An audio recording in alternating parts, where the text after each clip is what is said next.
A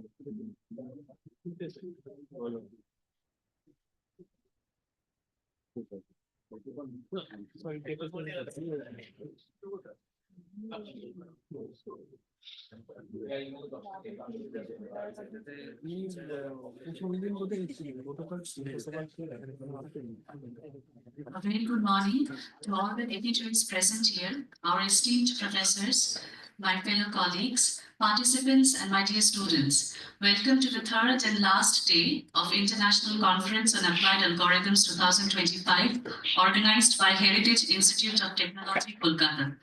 In the past 2 days, we have not only experienced some of the enlightening talks by our invited speakers as well as presenters of the contributory papers, but we have also gathered some insightful experiences and created memories as well. Today, we'll start our day with an invited talk by Professor Samarjit Chakraborty entitled Dissecting Neighbor Discovery, followed by a technical session which will include a presentation of 5 contributory papers. Now, to chair our first session, we have with us Professor Angshuman Banerjee of Indian Statistical Institute, Kolkata. He is a professor at Advanced Computing and Microelectronics Unit, ACMU of Indian Statistical Institute, Kolkata. Prior to joining to Icaa, he was a research fellow at National University of Singapore and spent about 3 years at India Systems India Private Limited. So it's a great honor to have you with us. Please come on stage and chair the session for us. Thank you.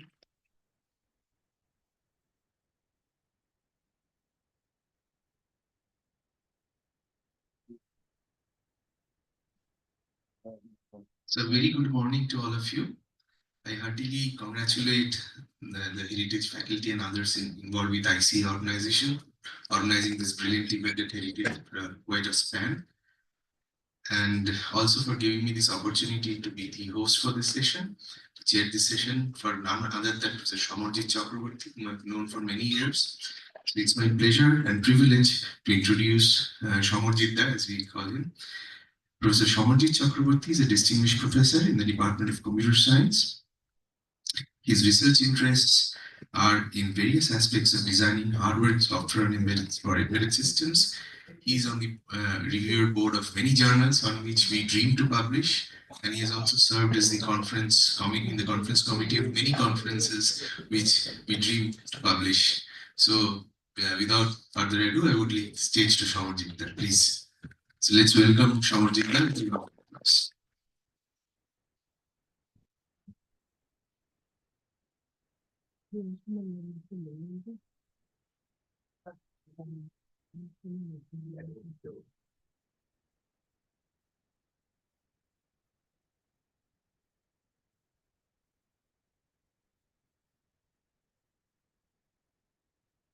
Anyone hear me?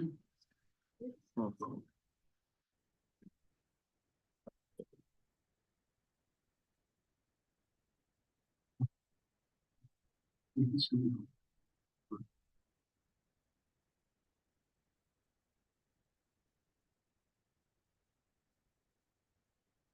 Okay, so good morning to all of you, and thanks for inviting me to come and give this talk. My special thanks to Dr. Dinabandhu Bhandari, who has been my teacher and my mentor in the past. Okay, thank you. Today I'll talk about a problem called neighbor discovery. This is joint work with my former PhD student, Philip Kind at the Technical University of Munich. Although I have left Munich 5 years ago, but we still collaborate, and some of the things that I'm going to talk about today, they have been accepted for publication in a journal, but it has not appeared yet. The preprint is still available. So I guess even if you have not heard of neighbor discovery, all of you have certainly experienced neighbor discovery. So if you are carrying a smartphone and if you have, for example, a Bluetooth headset, so what you do is you switch on the smartphone, you switch on the headset, and then you have the two pair with each other, right? Now, the question is, although we refer to this as pairing, how exactly are the two devices paired? So the smartphone doesn't quite know about the existence of the headset, and the headset doesn't know of the existence of the smartphone. But at some point in time, they kind of discover each other. Now, usually we can see that the smartphone says that the phone has been paired with the headset. Now, I'm sure all of you have experienced cases where you switch on both devices and the pairing is not successful, and then you switch off the Bluetooth and then you switch it on again and you try it a couple of times and then it says that the two devices are paired, right? So essentially what the two devices are doing, they in general, most probably today are running Bluetooth, right? Either it is running Bluetooth or Bluetooth low energy or what is called BLE. And all communication protocols, wireless communication protocols, including Bluetooth or Bluetooth low energy, they run a protocol called neighbor discovery. So neighbor discovery is essentially the first step that the two mobile devices have to go through in order to discover their mutual presence. So once the neighbor discovery process is successful, then the smartphone and the headset, they know of each other's existence, and then a communication channel is established through which subsequent data exchange takes place. Okay. So now the question is, how does this neighbor discovery work? This is the topic of today's talk. Now, although in the example that I gave you just now, where your headset and the mobile phone discover each other, we kind of don't quite think of this discovery process because we are mostly focused on the communication that happens subsequently. But however, there are also many applications where the main role is only neighbor discovery. And one example of this that you might have experienced in recent times is the smartphone-based contact tracing for COVID.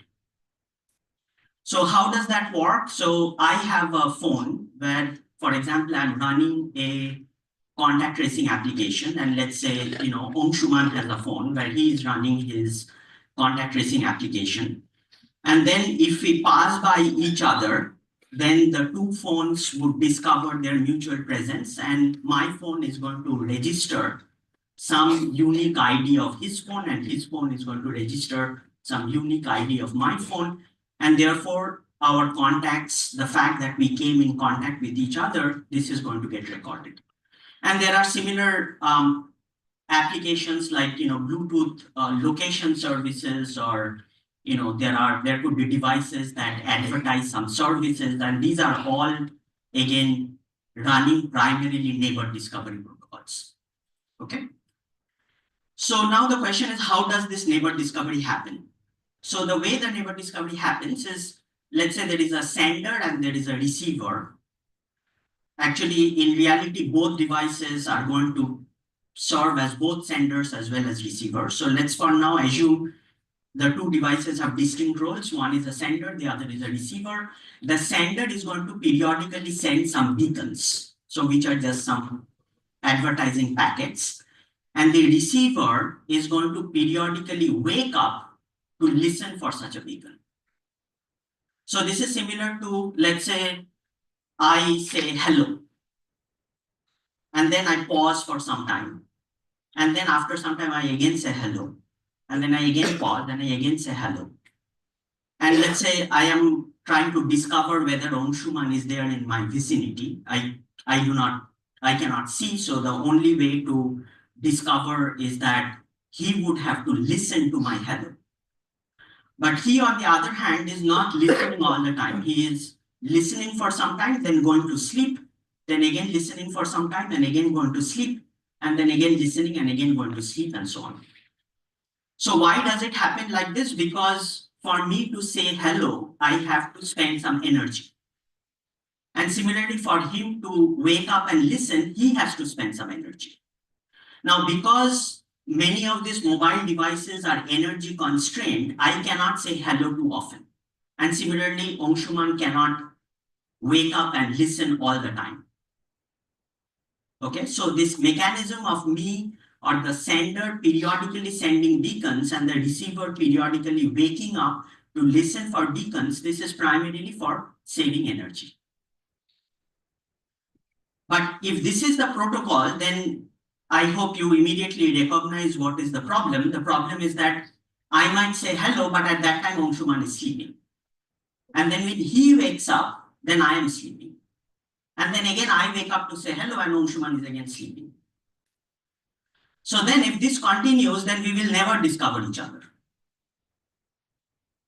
And therefore, the neighbor discovery protocol will be, the process is going to be unsuccessful. So therefore, the question is, what should be my sending pattern? What should be the sending pattern of beacons for the sender? And what should be the wake up schedule for the receiver such that the discovery latency, which is the time at which the sender and the receiver discover each other, what should be this pattern such that the discovery latency is minimized? Now, of course, you can understand that it critically depends on the energy budget that we have. So if the sender and the receiver have a lot of energy budget, then the sender can say hello very frequently or send beacons very frequently, and the receiver, for example, can wake up all the time, and then the discovery will happen very easily.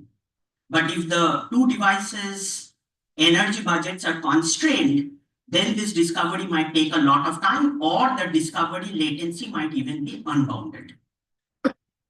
Okay, so the question therefore is, and mind you, what is written here is that the clocks of the two devices are not synchronized, right? So, I am operating with a certain clock, Anshuman is operating with a different clock. So we do not know even when Anshuman and I are in vicinity of each other.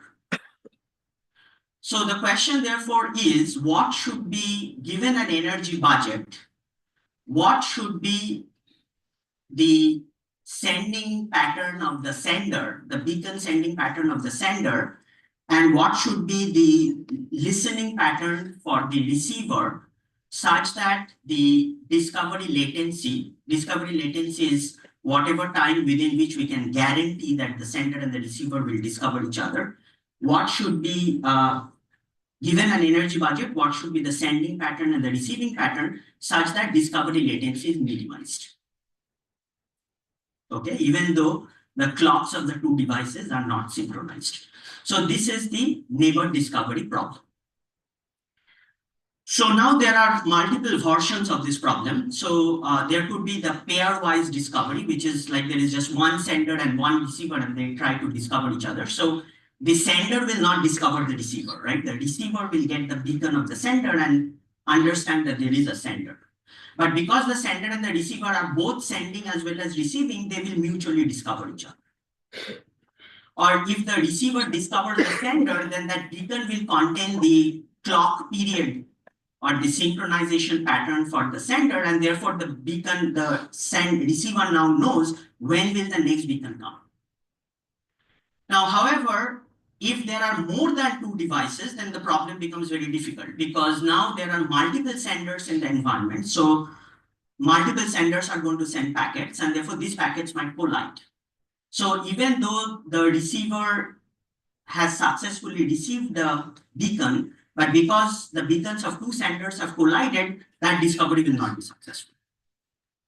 So there are multiple variants of this problem, and I will mostly focus on the simplest variant for today, which is there is just one sender and one receiver, and their clocks are not synchronized. There is an energy budget, and with that energy budget, what should be the sending and the receiving pattern such that the neighbor discovery latency is minimized.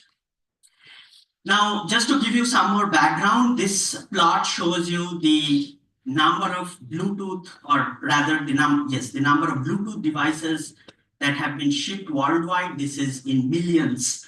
So as you can see there, that number has been steadily growing. This is the plot that shows how the number of Bluetooth location beacons that have been shipped. So the summary is that today there are increasing number of these Bluetooth enabled devices, and I don't think I need to say much. All of you sort of already understand that there is a huge growth. Now, just to give you some still give you an impression of what these numbers mean. So the prediction is that by 2030 worldwide, there will be 125 billion IoT devices. IoT is Internet of Things. And by 2050, there will be about 1,400 or about 1,500 billion IoT devices. Now, these IoT devices, of course, are running lots of different applications, but in order to discover each other, they are running some Bluetooth neighbor discovery protocol. Now, a Bluetooth radio today requires around 10 microamperes of current. And if there are even not 1.5, but 1 trillion of these devices, each device running on 3 volts, which is very typical, then that is 30 megawatts of power just for neighbor discovery. So 30 megawatts is, do you think it's a lot of power? So 30 megawatt is essentially the power generated by 2 offshore very large windmills, which is not that much. But the point is these devices are not connected to big power sources. They are usually operating on small batteries like coin cell batteries, right? So therefore, in order to, if all of these devices are powered by coin cell batteries and these coin cell batteries only do neighbor discovery, then we would need around 50 million coin cell batteries every hour. So this would essentially calculate down to 438 billion cells per year that need to be replaced. So even if 10% of these IoT devices use batteries, then already we have a unsustainable scenario.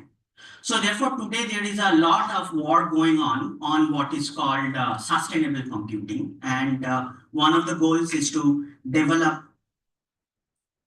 for example, wireless communication techniques that consume very low power, or in fact consume so low power that the energy that is needed to power these devices can be harvested. So the vision is kind of to develop what are called battery-less systems.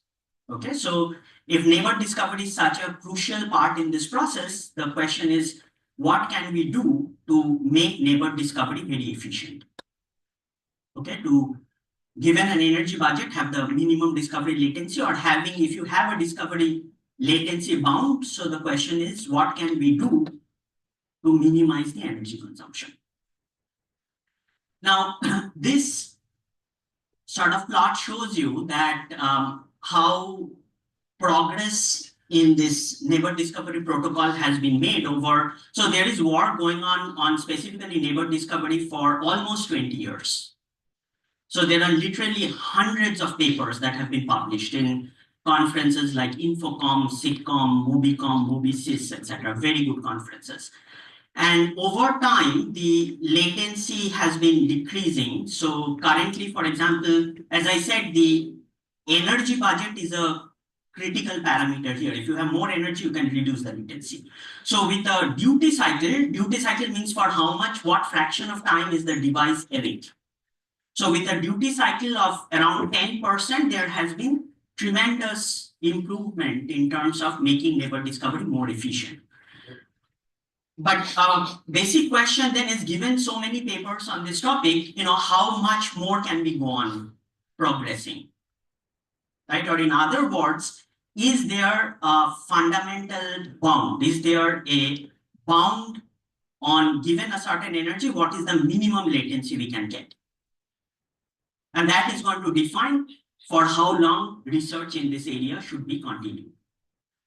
Now, it turns out that there are actually many different types of protocols, right? So there are protocols, for example, which are called slotted protocols. So here, 2 devices kind of wake up for a specific amount of time. And if the 2 slots overlap, then discovery is successful. On the other hand, there are slotless protocols where it is not that both devices have slots, but the protocol is of the form that I described earlier, which is more intuitive.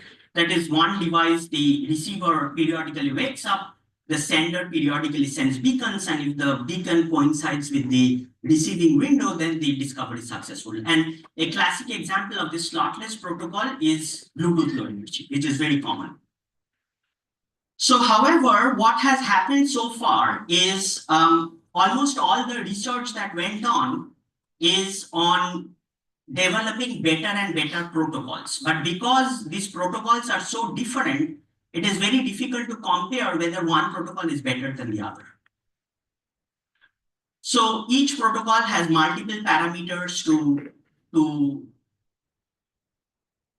determine, right? And a protocol is essentially like a plan, like Bluetooth is a protocol.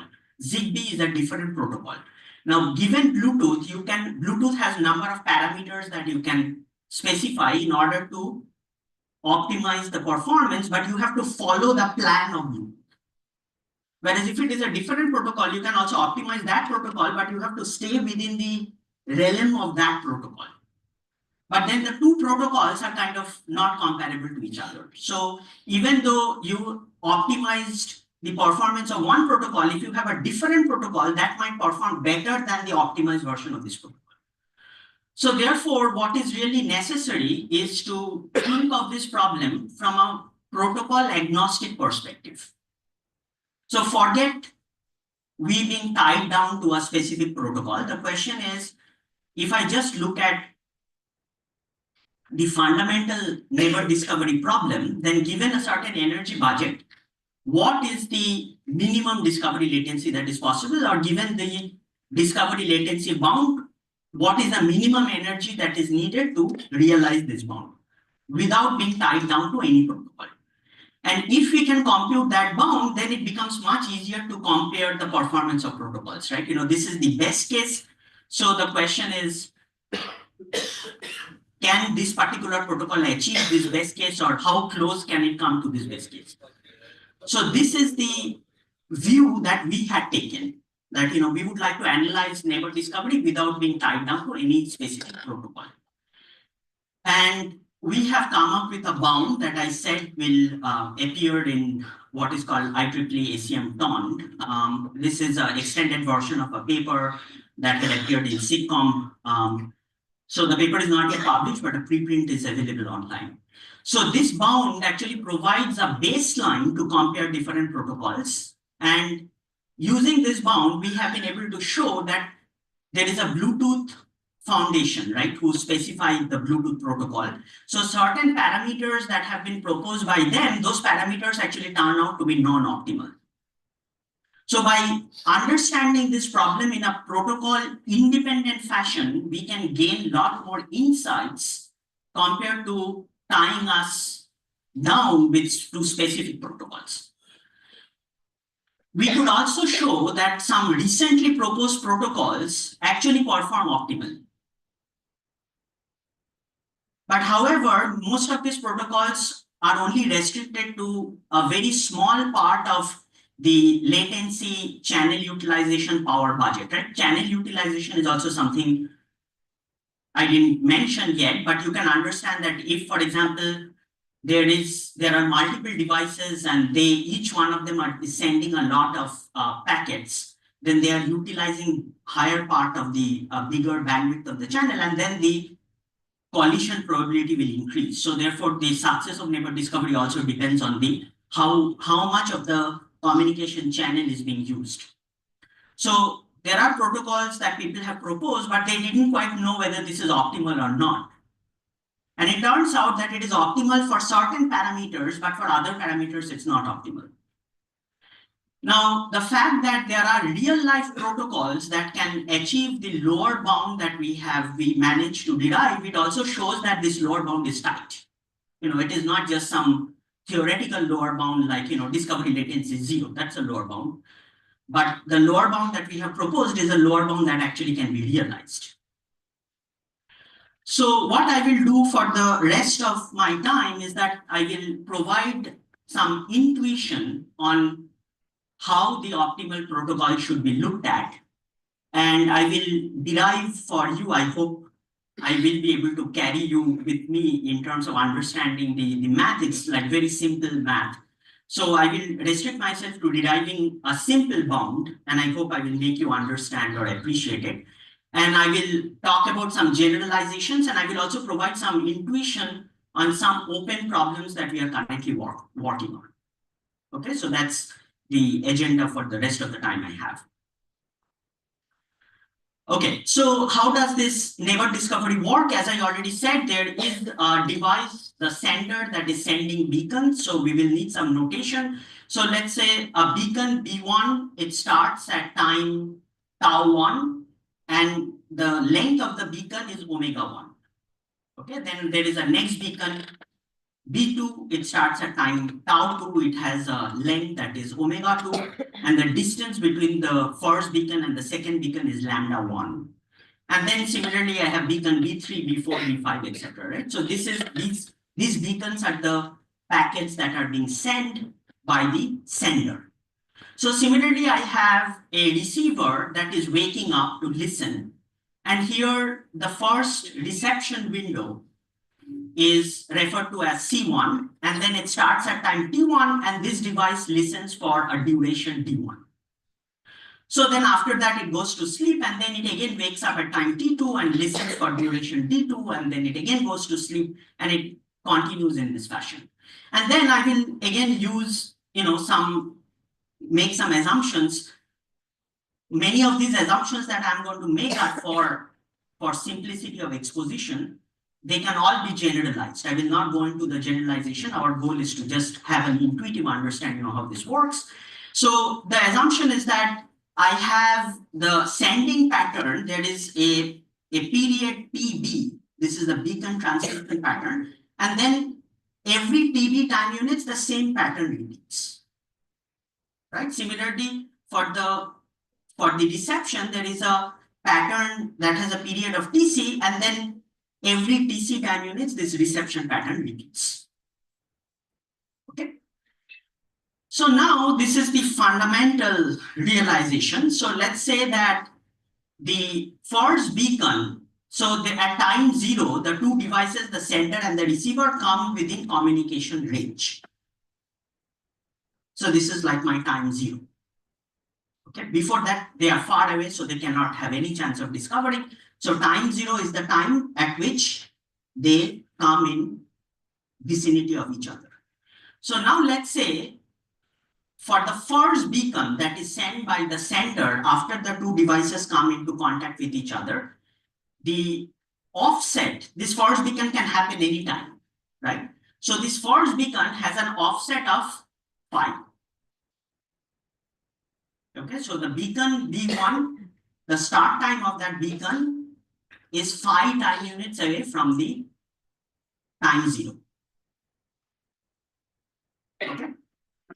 Now the crucial observation here is there are particular values of phi for which B1 will be discovered. So here I have the reception window C1 and C2, right? So if the beacon, if any of the two beacons B1 or B2 fall within the reception window, then the discovery is successful. So then it means that there are certain values of this offset phi for which the discovery will be successful. So you see now it is successful. Now B1 is discovered by C1. B1 is still discovered by C1. Now for this phi, B2 is discovered. And now B1 and B2 both will be discovered, and so on and so forth, right? So there are certain values of phi that will lead to successful discovery. There are other values of phi for which discovery will not be successful. Is that clear? Yes.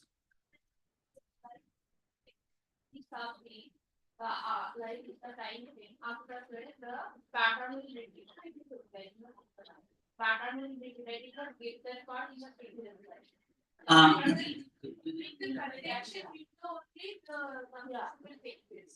Right. So yeah. So the point is, as I said, I will kind of take some liberty to not explain everything. So yes, there will be a. So what I'm saying is that there is a certain beacon transmission pattern, right? And then there is a certain reception pattern. But all that I'm saying is that there is a certain pattern for transmission, and this pattern is going to repeat forever. Right? So, like for example, here you see that there are 3 beacons, B1, B2, B3, and the way B1, B2, B3 is sent, this now repeats forever. So similarly for the reception, there are this reception window C1, C2, C3. and then this window repeats forever. I mean, if you look at like regular languages, this is something similar to that. Or for simplicity, we could just call it periodic. Now here, I think everything that I'm saying will hold true, but I will not try to go into the details of explaining this. The basic idea is that there is a offset phi. The offset phi is the offset at which the first beacon is sent. And all that I'm trying to say here is there are certain values of phi for which the discovery will be successful. There are other values of phi for a given reception pattern that the discovery will not be successful. Okay, this is easy to see, I think. May I ask one question, please? Absolutely. Now, it has to be pushed to sleep mode to save the battery. Yeah. Definitely. Now, whenever it is revived, the processor or the controller, the clock requires some stability time. If it is a, crystal oscillator for stability. So that dead time which takes for, to stabilize the clock.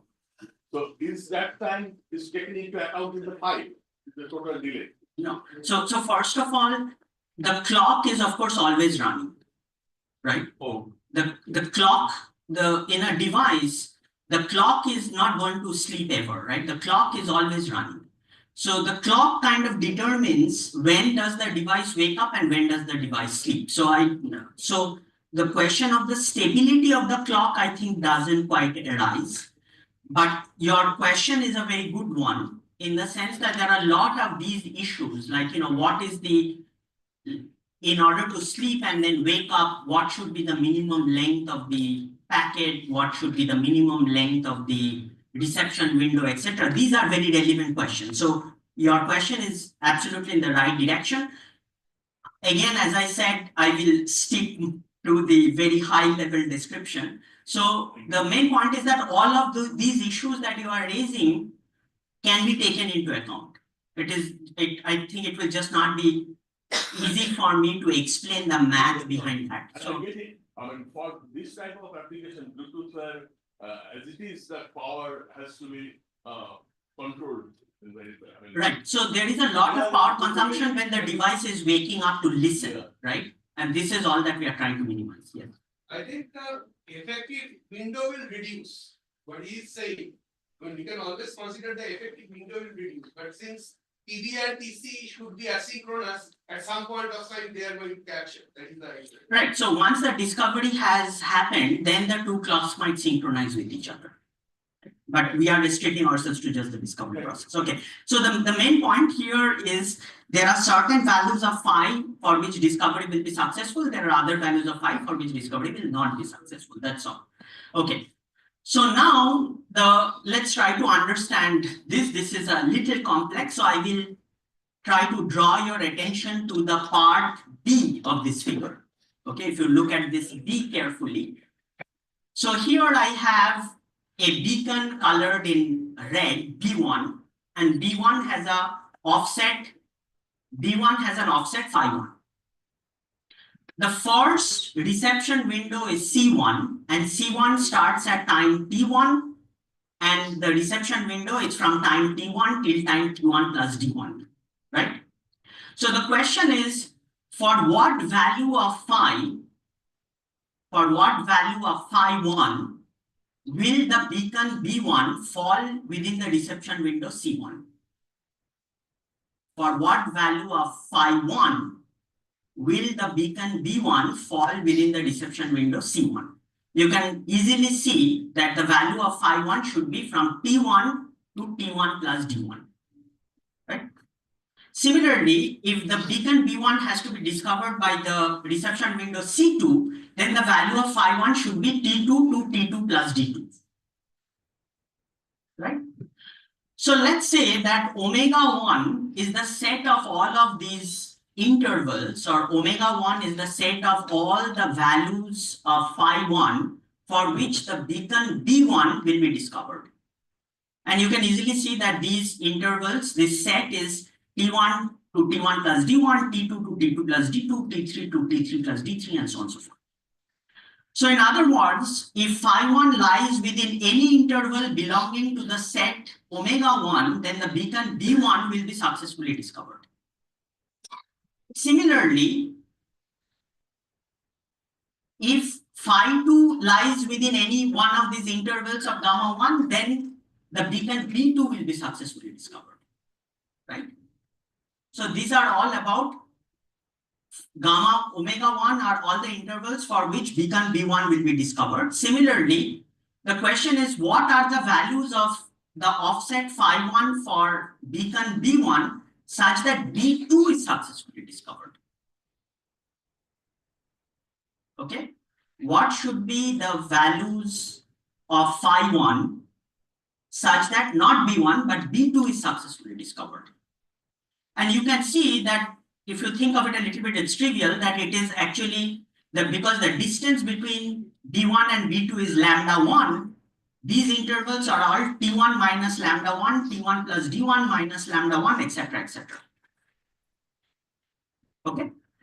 So therefore, phi omega 2 is this set of all these intervals of phi 1 for which B2 will be successfully discovered, and these are obtained by shifting the elements of omega 1 by lambda 1 to the left. Similarly, lambda 3 will, similarly omega 3 will be the set of offsets of phi 1 for which B3, the beacon B3 will be successfully discovered. And these will be obtained by shifting the elements of omega 1 by lambda 1 plus lambda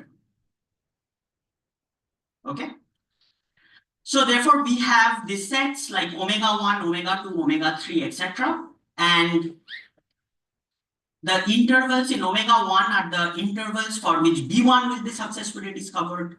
The intervals in omega 2 are the intervals for which B2 will be successfully discovered. The intervals in omega 3 are the intervals for which B3 will be successfully discovered, and so on and so forth.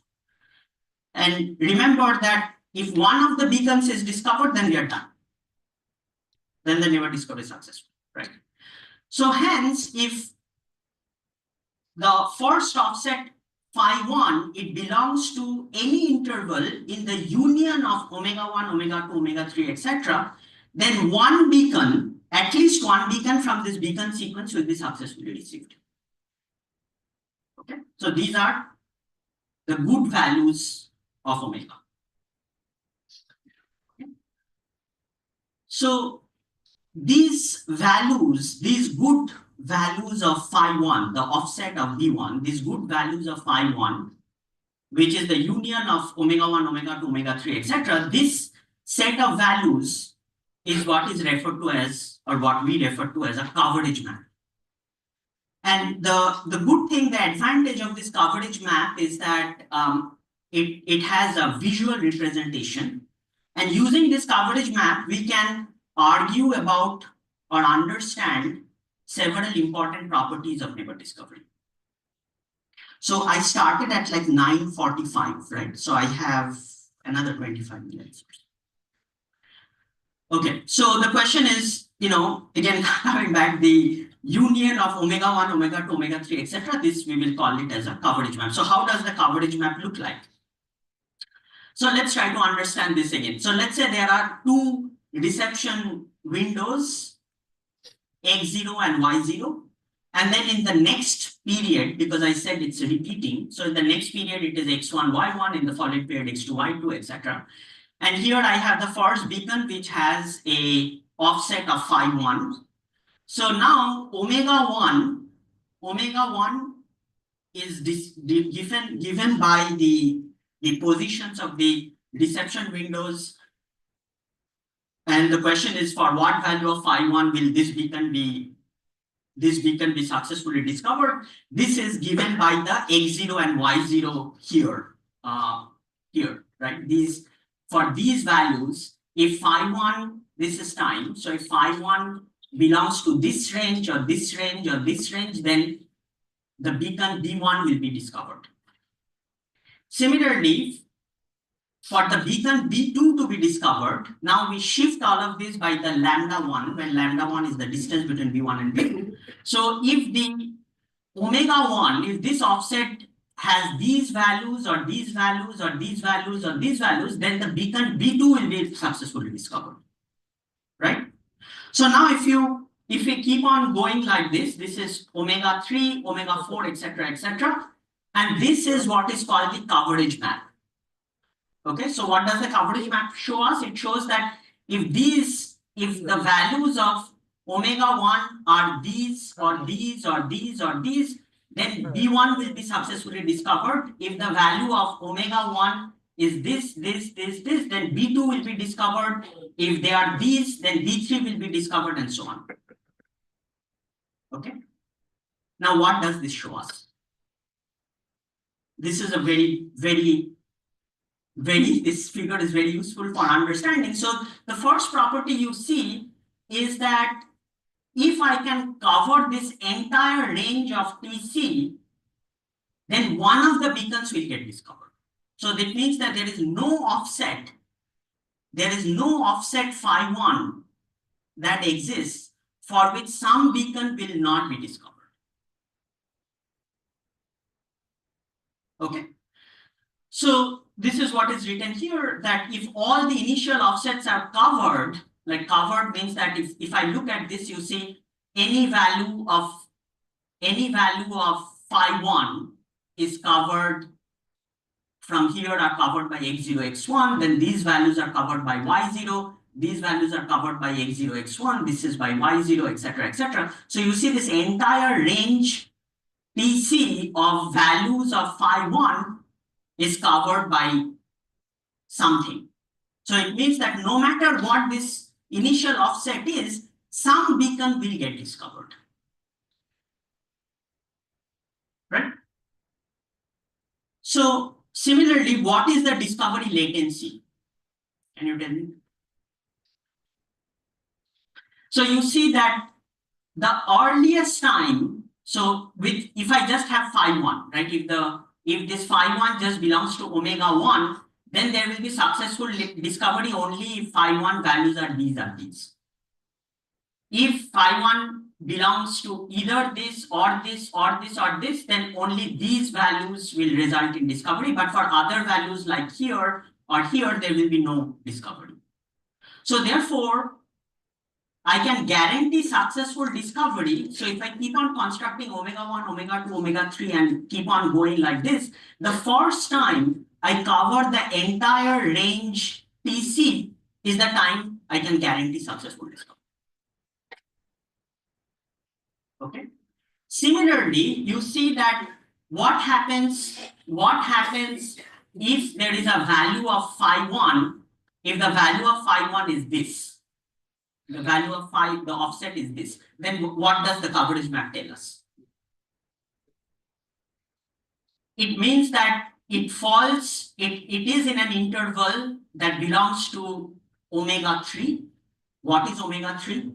Omega 3 are the offsets phi 1 for which the beacon B3 will be discovered. And it also falls in some interval that belongs to omega 7. What is omega 7? Omega 7 is the offset phi 1 for which the beacon 7 will be discovered. So therefore, if the phi 1 has a offset value this, then both beacons B3 and B7, both of these beacons will get discovered. Okay. So I already spoke about this, that our goal is to do this such that the entire spectrum is covered, and then we have what is called a deterministic discovery latency. Just one, let me just say one more thing. So the thing is that if beacon B3 and B7 are both discovered, is that a good thing or a bad thing?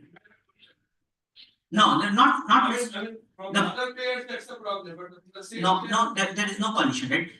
We are only talking about the case where there is one sender and one receiver. So the receiver is sending the beacon B1, and then after some time it is sending. So we are not discussing anything where there is any collision. That's not a problem. No, it's not the same beacon. B1 is the beacon. It is being sent here.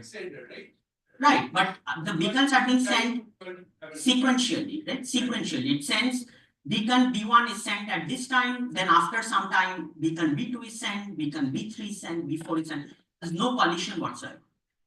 Okay. But the question is now, both beacons B3 and B7 are getting discovered. What is the implication of that? So the moment B3 is discovered, like the B3 is discovered, the neighbor discovery is already successful. So B7 is like a redundant discovery. It's not helping me in any way. So by sending B7, I'm actually wasting energy. Right? So if I need to have an optimal strategy, an optimal schedule, then I cannot have this redundancy. So in other words, this also tells me that in order to have an optimal neighbor discovery protocol, I need to space my beacon sequences and I need to space my reception window such that for every value of phi1, there is exactly one beacon that is discovered. If there is more than one, then there is a redundancy. I'm just wasting energy. That redundancy may be used as a sort of heartbeat, whether that is still alive or not. What do you mean alive? Space, whether the second device is already alive or not. So for example, I am sending two beacons and the second one cannot receive it. Then that means it has already powered on. Okay. So again, this very good question, but we are here dealing with a very ideal scenario. We are trying to solve this mathematically. So there is no question of alive or not alive or anything. There is, the beacons are being sent, the reception window is waking up. If the two intervals coincide, there is discovery, full stop. What you are talking about is a practical issue, right? We are not in the practical world yet, right? We are trying to solve this problem in a purely mathematical fashion. So therefore, in that mathematical fashion, with that thinking, what I would like to do is I would like to come up with a beacon sequence and a reception sequence such that for every value of phi, there is exactly one beacon that is discovered. For every value of phi, I need at least one beacon for it to be successful. And I need exactly one beacon for the protocol to be energy efficient. Acknowledgement would be generated. Now, there is no acknowledgement. As I said, the reception, only the receiver is discovering the sender. We are only talking about that problem now. There is no acknowledgement. The sender doesn't know whether the sender has been discovered or not. But because, as I said, because the sender and the receiver are both sending as well as receiving, both will discover, but we are not considering that case. We are only dealing with an ideal mathematical situation where there is one sender, one receiver. Sender only sends, receiver only receives. The goal is that the receiver discovers the sender. That's it. That's the problem we are addressing. Okay. Okay. So with that, let me answer. So therefore, I hope what I managed to impress upon you is that what is the notion of a coverage map? And with that coverage map, I can argue about how should I organize my transmission and reception such that I have deterministic discovery, that is, I always have successful discovery, and how should the transmission and the reception schedules be organized such that I have zero redundancy.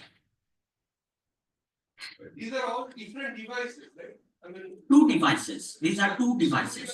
Fine, but Yeah. I'm saying, suppose I use a certain way that two devices are optimized. The entire Again, we are only dealing with the ideal mathematical problem here. Hold on before we come to the practical case. I will come to those cases. Give me some time. Okay. So now what I would like to do is I would like to answer this question that in order for, so here I said that, there are a couple of beacons, like, I showed you these examples with 2 beacons, 3 beacons, and so on. So for the neighbor discovery to be successful, how many beacons are necessary for a given energy budget or for a given discovery latency? Let's try to let's try to analyze that. This is simple. Okay, so let's say the total duty cycle of both the devices, this is given by eta. This is equal to the reception duty cycle, which is gamma, plus the transmission duty cycle, which is beta. Okay, duty cycle, what is duty cycle? Duty cycle is the fraction of time the device is awake. Okay, so let's say the average, the mean time between two consecutive beacons sent by the sender is lambda average. Okay, so the beacons at B1, B2, etc. till Bm, and these are sent at times tau1, tau2, tau3, etc. And each one of them have the same width, which is omega. Similarly, the reception windows are C1, C2, C3, etc. They are scheduled at times T1, T2, etc. And they have durations D1, D2, D3, etc. So therefore, what is the reception duty cycle gamma? The reception duty cycle gamma is the fraction of time for which the receiver is awake. So what is that? This is the sum of all the durations D1, D2, D3 divided by the total period DC. Right? Similarly, what is the transmission duty cycle? The transmission duty cycle is the length of each beacon is omega divided by the mean time between the transmissions, which is lambda average. So it's omega divided by lambda average. So now let's say the worst case latency, we need a worst case latency of L. So in order to minimize the duty cycle eta for obtaining this worst case latency L, I hope I have convinced you that there is exactly one beacon that has to coincide with every possible offset phi1. You choose one value of phi1, there will be one beacon that will be received. You choose a different value of phi1, there will be exactly one beacon that will be received. So if there is more than one coinciding beacon, then only the first one is responsible, the other one is redundant. Right? So now let's say that for one sender and one receiver and a neighbor discovery protocol that minimizes this latency for a given duty cycle and energy budget, there is exactly one coinciding beacon. Now this one beacon will coincide with some reception window, right? Now what is the length of this reception window? Let's say it is di, right? So therefore, for what values of phi1 will it coincide with this reception window? Because the reception window has a width of di, for di possible values of phi1 it will coincide, right? So if there are n reception windows, C1 to Cn, each are of these durations, then this particular beacon will cover which part of the coverage map. It will be D1 plus D2 plus D3 plus so on. So therefore, one beacon is able to cover how much of the coverage map? The sum of all the DIs. One beacon can cover this. So what is the total space that I need to cover? It is TC. So therefore, how many beacons are necessary? It is TC divided by whatever is the space that is covered by one beacon. So which is the summation of DI. So therefore, the number of beacons that are needed is really the ceiling of TC divided by the sum of all the DIs. So recall that the total duty cycle eta is gamma plus beta. The reception duty cycle is gamma, which is given by this formula. The transmission duty cycle is this. So therefore, what is the discovery latency? The discovery latency will be the number of beacons m that I just derived, which is this m. The number of beacons times the average distance between two beacons, which is the lambda average. So what is that? So m we have already derived. So this is the m multiplied by the lambda average. And what is the what did I say is the right.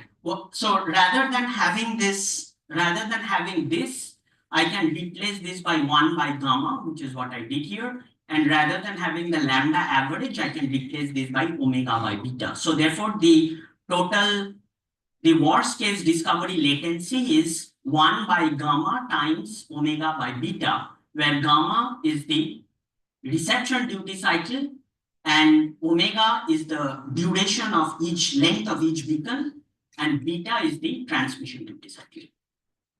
So if you need a, if you have a duty cycle eta, then the latency that you can guarantee if you can properly place things will be this. This is the latency that you can obtain with the length of each beacon being omega and the transmission and reception duty cycles being gamma and beta.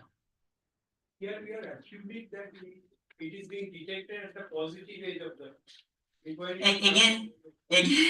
Again, I'm not going to go into that, right? Whether it is being, that is an implementation detail. We are only looking at it from a purely mathematical perspective.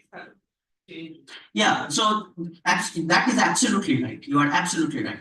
So the question is, the moment all of these practical issues will come up, the math needs to be changed. What I am presenting to you here is the simplest possible setting. But I can assure you that all of those cases can also be taken into account.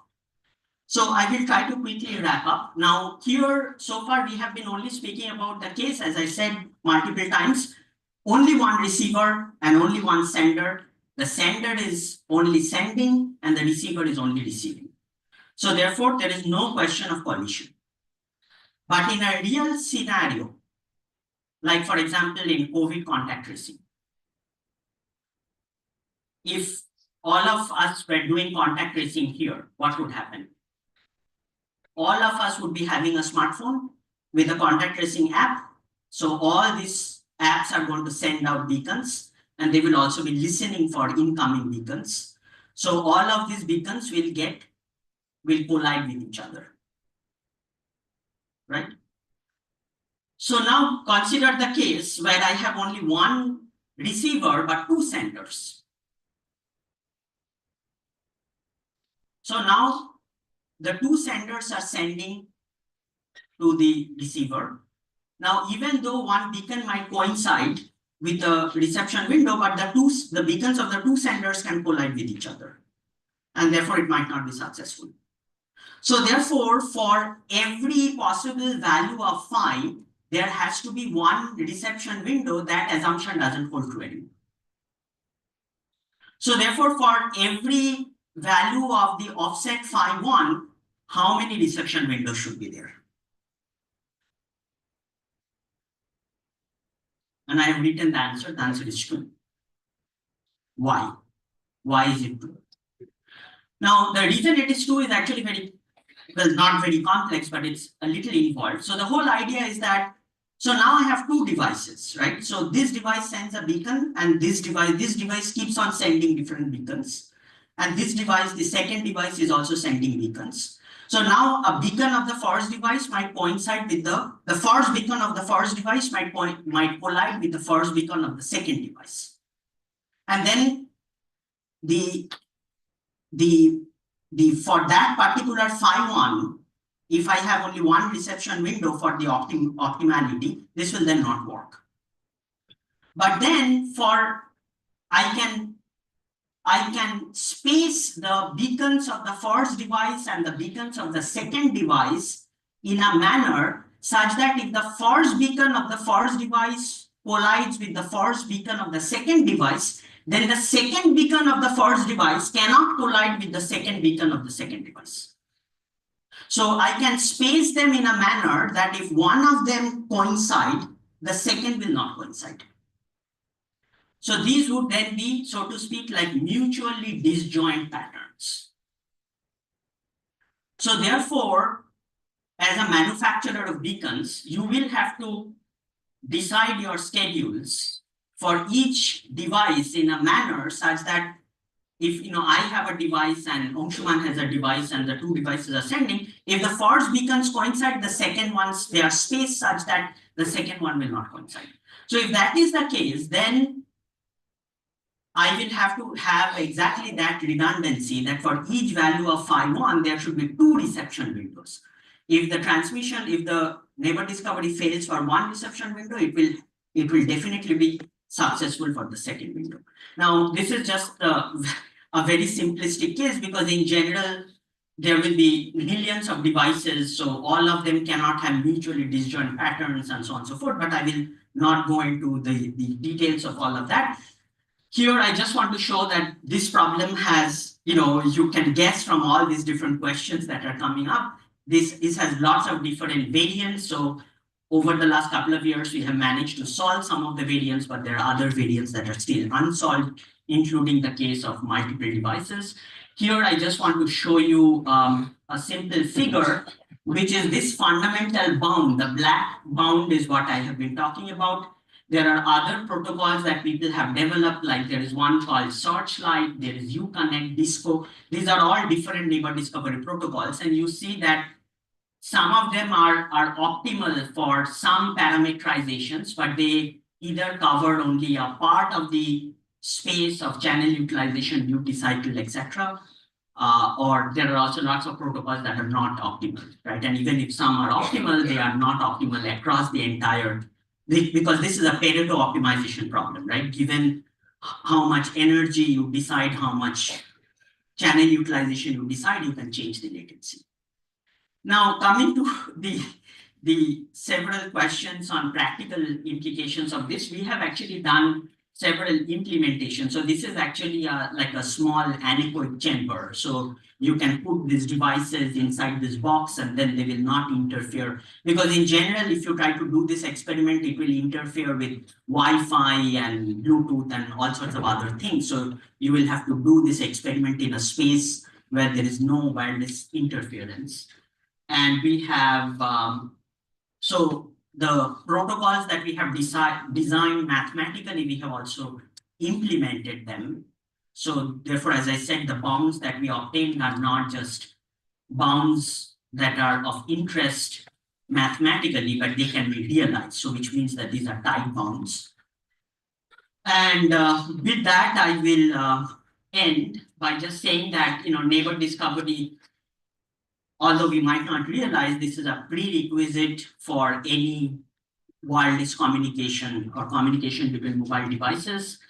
Reliable and low power neighbor discovery is crucial for many applications like electronic contact tracing for COVID.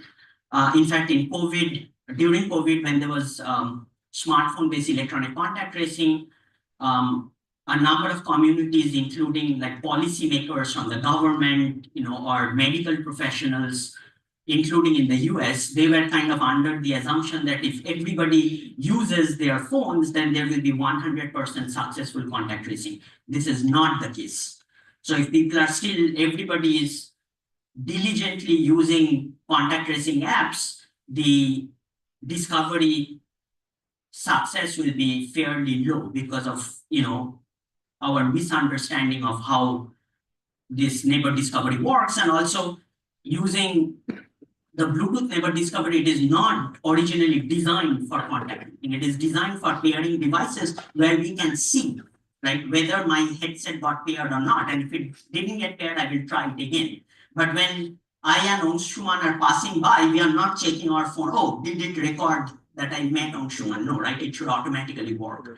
And so therefore, there is a mismatch between these applications that rely on reliable contact tracing and how these protocols have been designed. Therefore, there is practical impact on lots of protocols like Bluetooth Low Energy, and there are still important problems. So I think we have some basic mathematical understanding of how this protocol should be designed, but for real life cases where there are many devices that are transmitting and there are collisions and so on, how to design effective protocols for which we can give provable bounds, but they also take into account these practical implications, including lots of issues that all of you have raised. There is more work that needs to be done, but this is actually a combinatorial optimization problem. It's of mathematical nature. So I would invite all of you to, look into this problem and contribute to this story. Thank you very much.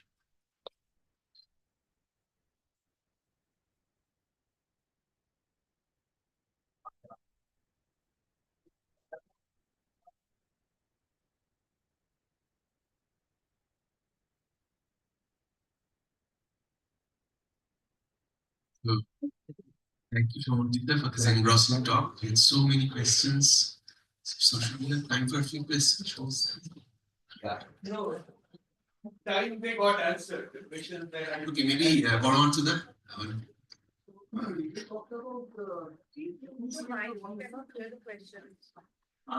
I did not talk about two-sender. I just mentioned at the very end, the case of, I talked about one-sender and one-sender. So you detailed out one sender, one receiver. Yes. The mathematical background behind that. And the last lap of your talk, you just mentioned that Yes. the possibility of two senders, one receiver. Right. Now, definitely the other possibility is that the number of receivers are going to increase. Right, that's true. Yeah. So then, literally, The number of receivers increasing is very good point. With the receivers increasing, there is no issue of collision. But you can now say that, well, if the receivers increase, then what is the chance that at least one of the receivers discovered a sender? so it means that the question of optimization becomes going to undergo some change. Or Yes, modification. certainly, absolutely true. The optimization will change, which is what I tried to say. There are many different variants of this problem. Not everything has been solved. In fact, to my great surprise, with almost 20 years of research in this and with hundreds of papers, we have also not been able to find out like a comprehensive survey on the different variants of this problem. We have been thinking of writing such a paper, not to propose any solution, but to kind of look at these different variations of this, exactly as you pointed out right now. And even that would be very interesting. So when it comes to another question, just so when it comes to the question of any design of protocol, so is any statistical sort of orientation going to give you some assistance? Oh, absolutely, very good point. So the moment we are talking about this multi-sender case, whether there will be a collision or not, so you can, what I briefly mentioned towards the end is a very simple case, right? That if there are just exactly two senders, I can design my sending the beacon schedule such that if two overlap, then the others will not overlap and so on. But in a more realistic scenario, you should do a probabilistic analysis, right? That what is the probability of collision? And then this entire, everything that I talked about should be lifted to a probabilistic setting where the goal is not to have deterministic neighbor discovery, but with very high probability, what is the chance? How would I discover? Totally. So maybe one last question. Please go ahead. Exactly regarding this collision detection, I was thinking whether this CDMA, whatever is there, those types of approaches can be used or not. Which approach? For collision detection, CDMA, collision detection networking we use. Oh, right. That is a probabilistic approach. Oh yeah, right, absolutely. So if there is a collision and the collision is detected, then what to do, when to send the next beacon, this could be one approach. This is not the approach we have taken. Our goal so far has been on deterministic neighbor discovery. So all that we try to do is that we are not detecting collision or anything, right? We are just saying if there are two senders, what should be the sending beacon transmission pattern such that I can guarantee that within this time at least one will be discovered. But that is very difficult, particularly when the number of devices are too much. Right. Okay. Thank you. The issue of scalability is there, but the point is that we might be able to show that these disjoint patterns, right? So if the two devices have specifically designed patterns, then if one of two beacons from the two devices coincide, I can show that other beacons will not collide. So there can be large number of these patterns. Okay. So let's assume, given a certain period, there are 10,000 of these patterns that you have identified. So these 10,000 patterns are, if you take any two devices and look at their patterns, if two beacons collide, then the others will not collide. These are mutually exclusive patterns. So now you are manufacturing millions of devices, but these millions of devices have one of these 10,000 patterns. So now the question is that if we randomly pick two devices, what is the chance that they will have mutually disjoint patterns? That probability might be very high. I mean, in a particular, these protocols have a certain range, right? So for example, let's say if all of us are using these Bluetooth devices, then we don't want collisions here. But if somebody else is using a device sitting in Bangalore, then that device will not interfere with my device. So all that we need to ensure is that within a range, within the communication range, I have devices that have mutually disjoint patterns. So if there are a large number of those patterns, even if there are tens of millions of devices, if you randomly pick like 50, there can be still very high probability that they will have disjoint patterns.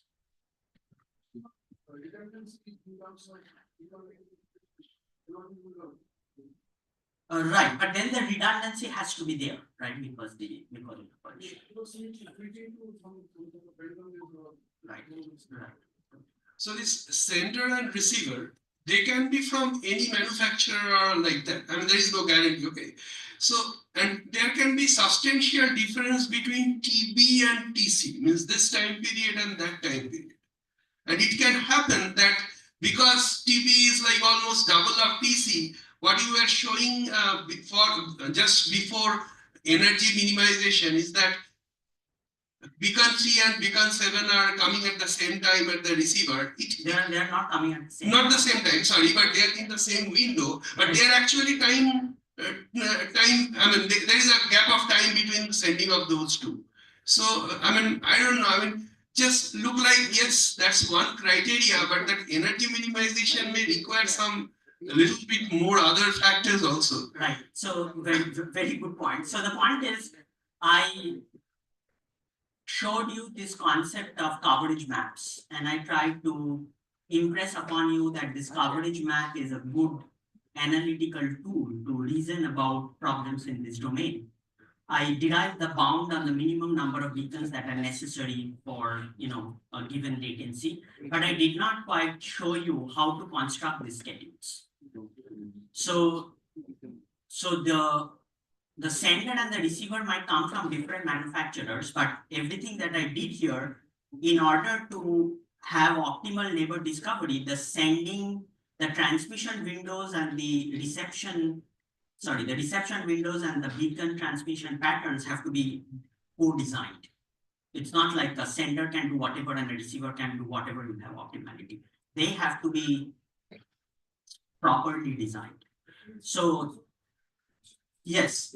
So standardization is needed. So therefore, if you have a particular protocol like Bluetooth, neighbor discovery is a specific kind of protocol. So everything that I talked about, with this understanding, we are now well positioned to analyze what should be the optimal parameterization for Bluetooth neighbor discovery or Bluetooth low energy neighbor discovery, or for that matter, you give me a protocol. With this understanding, we can now come up with the optimal parameterization for that protocol and also see whether the performance of that protocol, how close is it to the optimal behavior. Or with this, equipped with these tools, we can now design new protocols. Maybe one last question. Oh, sorry, for running time. Now, I think there should be another serious problem that due to the battery being too low, the charge, the transmit power level will also be going down. So a number of tries, a limit has to be set for any window. And when we use AI, the power level has to be, incrementally changed. I think I would like to emphasize once again that what I try to do here is to mathematically understand this problem in the simplest possible setting. So again, I would reiterate that there are lots of practical issues, like, what happens if the power levels of the sender or the receiver decrease, what if the beacon has to be sent with a certain strength, etc., etc. We are not. I also want to get some, positive response from you so that we can do some research work, maybe. Right. The research work I would like you to do is to study this mathematically. So there has been already a lot of work on people proposing different kinds of protocols, so which is what has resulted in the current scenario that there are hundreds of papers, everyone proposing lots of different things, but these are not comparable to each other. So I think we should stop and try to better understand the problem in a principled manner. And then once we do that, then I think we can design much more practical protocols. And that principled understanding, what I would like to emphasize, is not yet over. There are open problems that still needs to be mathematically analyzed. Yes. Yes.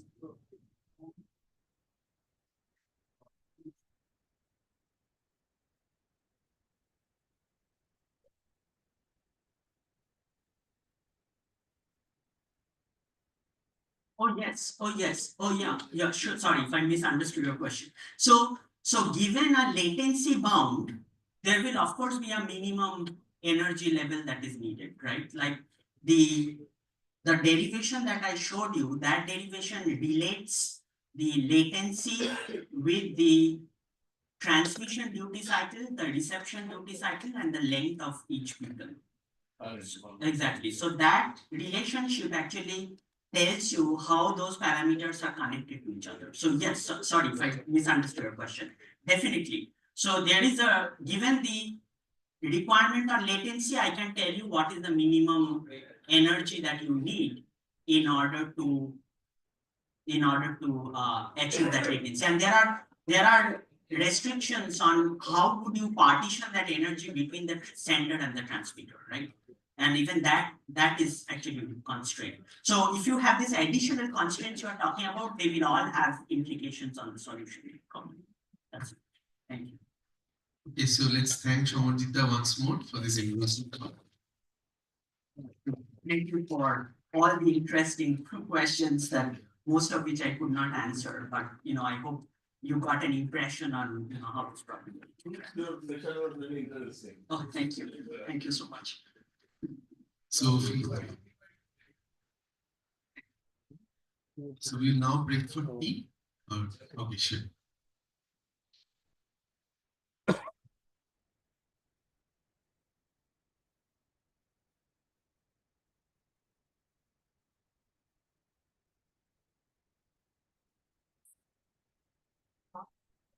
Request Professor Banerjee to please felicitate Professor Chakraborty with a memento.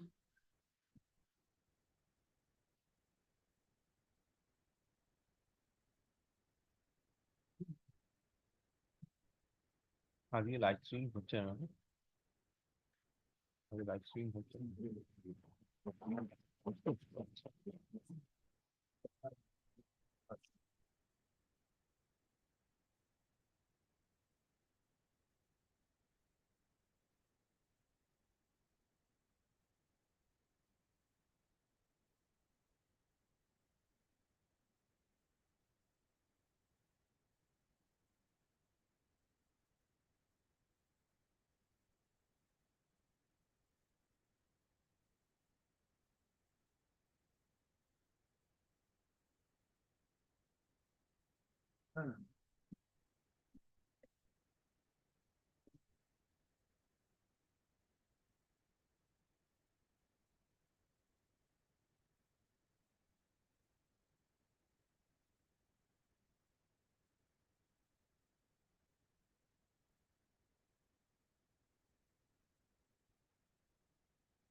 Just a minute.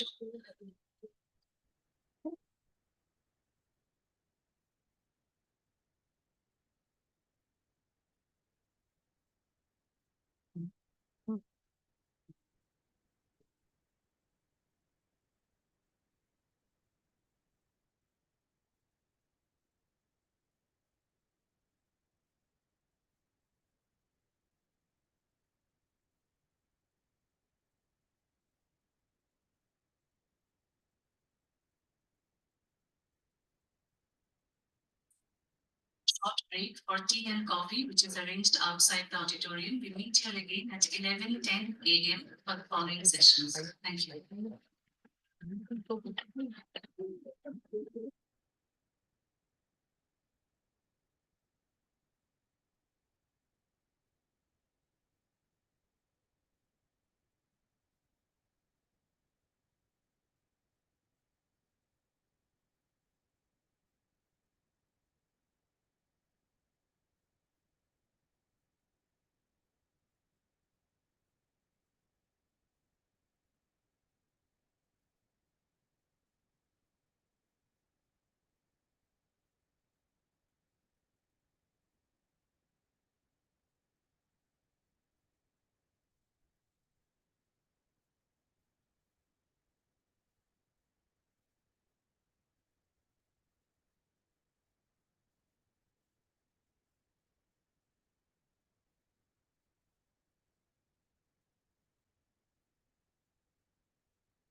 they're doing now.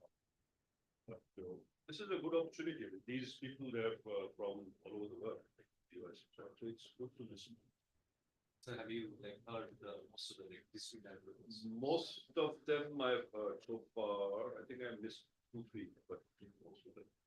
Some of them are right over my head. It's so much. Yeah, right over my head also, because there are things in software engineering, computer science that don't quite. I'm trying to follow the method, so it's going to happen. I mean, there's no one who understands all the talks. Everybody understands some talk more than things. So that happens, but it's good to hear. Good to hear what it is. Maybe 3 years later, it will fall into place. You will understand that. But You yeah, need to write something. yeah. So, but it has to enter now. Yeah, maybe you don't understand it, but if it's there, then later in some conference, oh, so this is that, it's connected to that, that's not. This is also a good way to learn. But that's why they wanted video. They're staying at home. What's the reason? What are they doing? Enjoying winter vacation? Are in station. Oh, the non-Bengal is outside Calcutta.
Ahitya Mondal of paper ID 100 is present here.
অনেক বেশি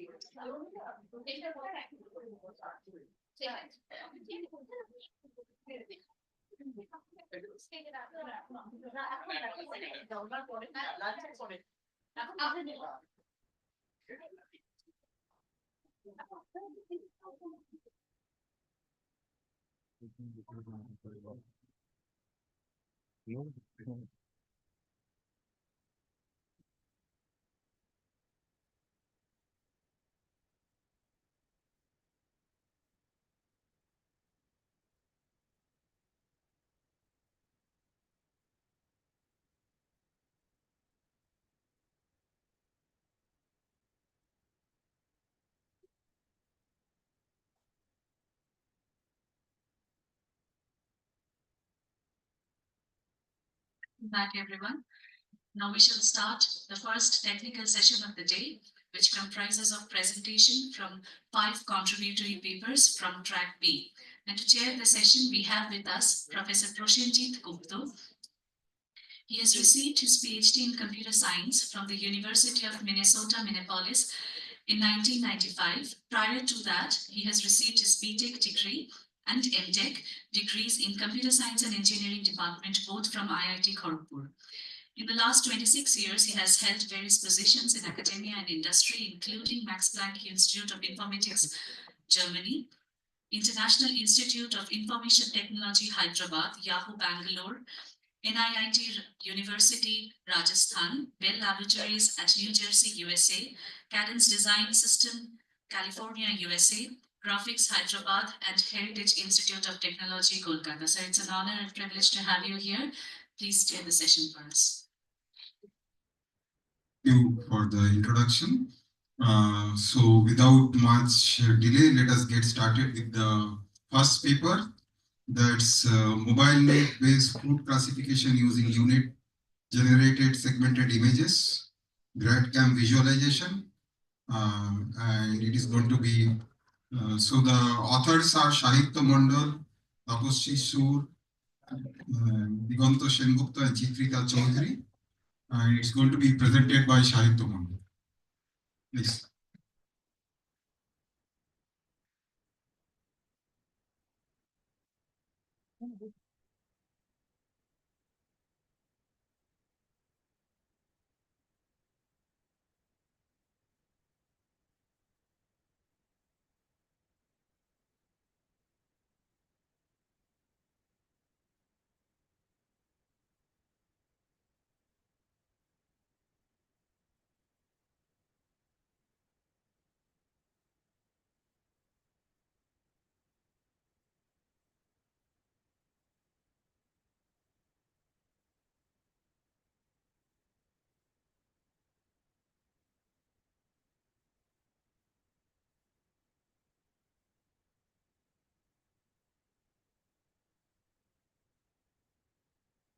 Yeah.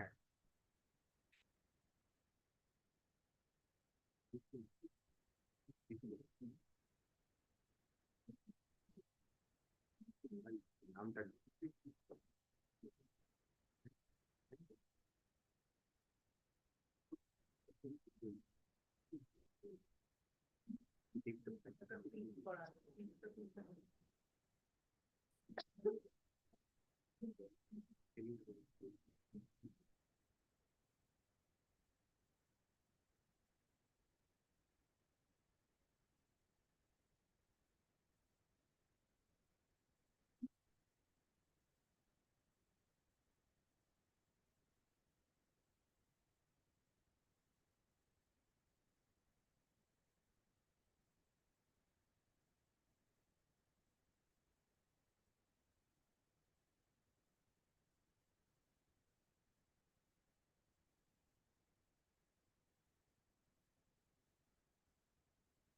Good morning, sir, and good morning to all of you.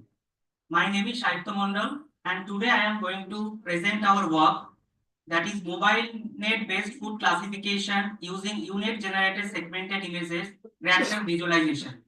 My co-authors are Professor Tapasri Sur, Professor Diganta Sengupta, and Professor Chitrika Chaudhary. Here is the today's presentation roadmap. So I will continue with the introduction. We all know that agriculture is one of the key aspects of our country's economy, and there will be lot of work is already being done and lot of work is already proceed in the domain of agriculture. However, segmentation is still a challenging task due to the complex background like shadows and overlapping objects. This problem is actually leads the or reduce the classification accuracy in the food detection. If we can overcome those problems, it can be helpful for improving automation in food quality assessment. It can enhance the classification for efficient transportation, and it can also reduce the food waste. Our primary objective is to automate and optimize agricultural processes by accurately segmenting foods from complex background, like overlapping objects, especially the leaves of the greenery and shadow. And also we want to put the transparency in the AI-driven solution, because most of the AI-driven solution are treated as a black box. Now, for fulfilling these objectives, we are creating a hybrid solution that can enhance the segmentation, classification, and the detection accuracy. During our literature survey, we found that the recent works in CNN models like Maxara CNN and Vision Transformer can struggle to handle the complex background what we have already mentioned in the introduction section. And also those models cannot address the diverse agricultural domain. Like one model is dedicated for the segmentation and the different model is for the classification. Another one is that the others model cannot provide the transparency on the provided decision.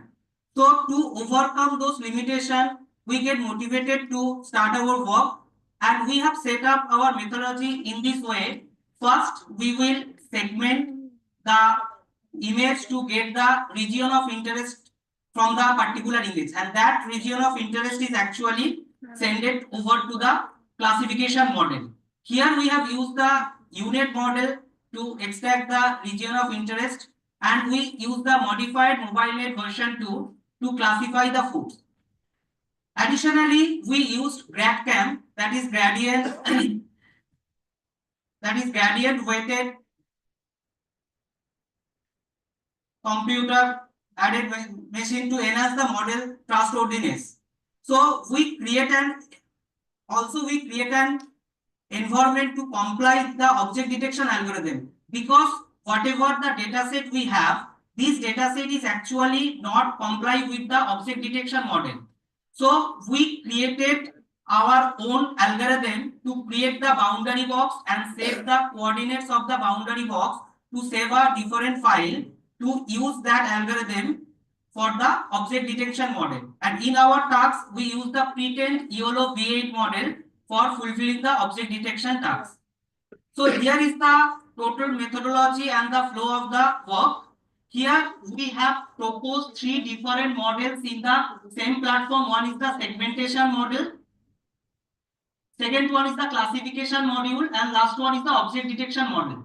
In the segmentation model, we use the unit model using the dice loss function, and after creating the model, we put this model into the classification module and generate the region of interest. And this region of interest is focused by the mobile net version 2 to classify the particular food. And object detection model is independent because our data set is not compliant with the object detection model. So that's why we create the module for boundary box creation and create the YOLO V8 compliance data set. And that data set has been used to train the YOLO V8 model. So here is the description of our data set. So in our data set, total 30 distinct food classes are present. Few of the classes name are present, that is apple, dragon fruit, carambola and banana. So in the data set, total 1969 images are there.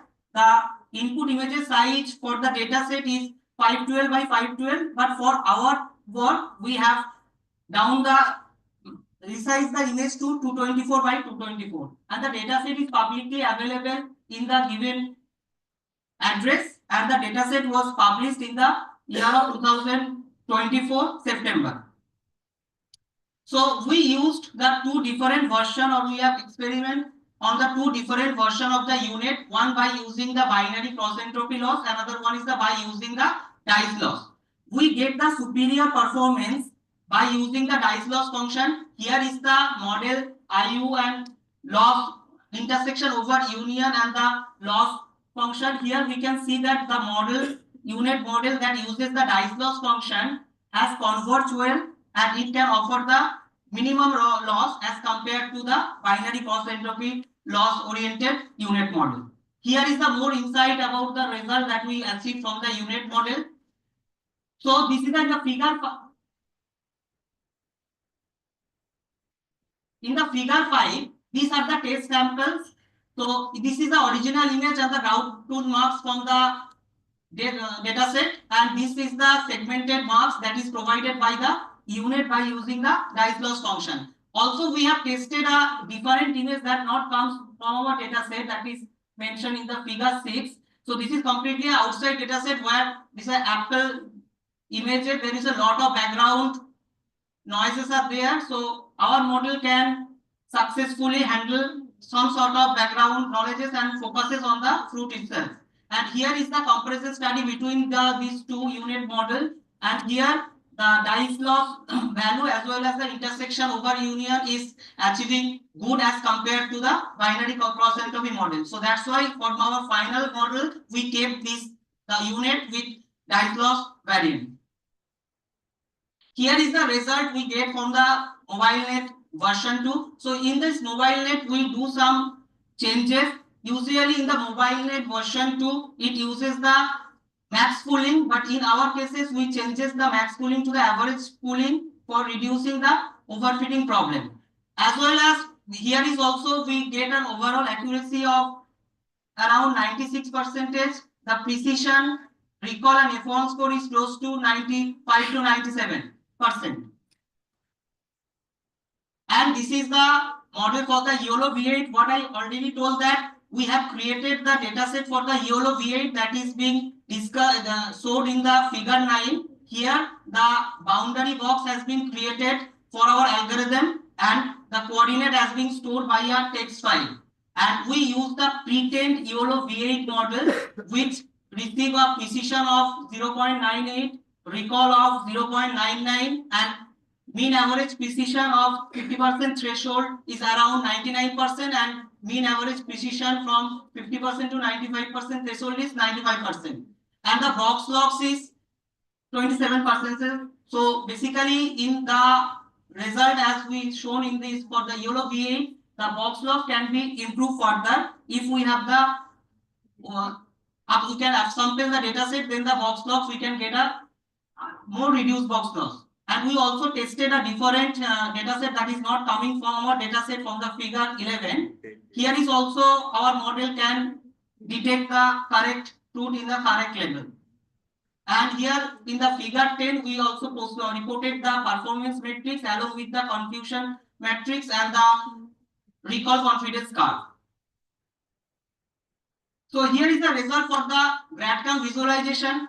In the GradCam visualization is basically used to interpret model which takes the region, which takes the particular pixel that is actually making the decision for the model prediction. So you can check about the pineapple. So according to the human being, what we can analyze the pineapple, it has some rough surfaces as well as the crown. So in the our model is also you can see the model focuses in both the places in same proportion.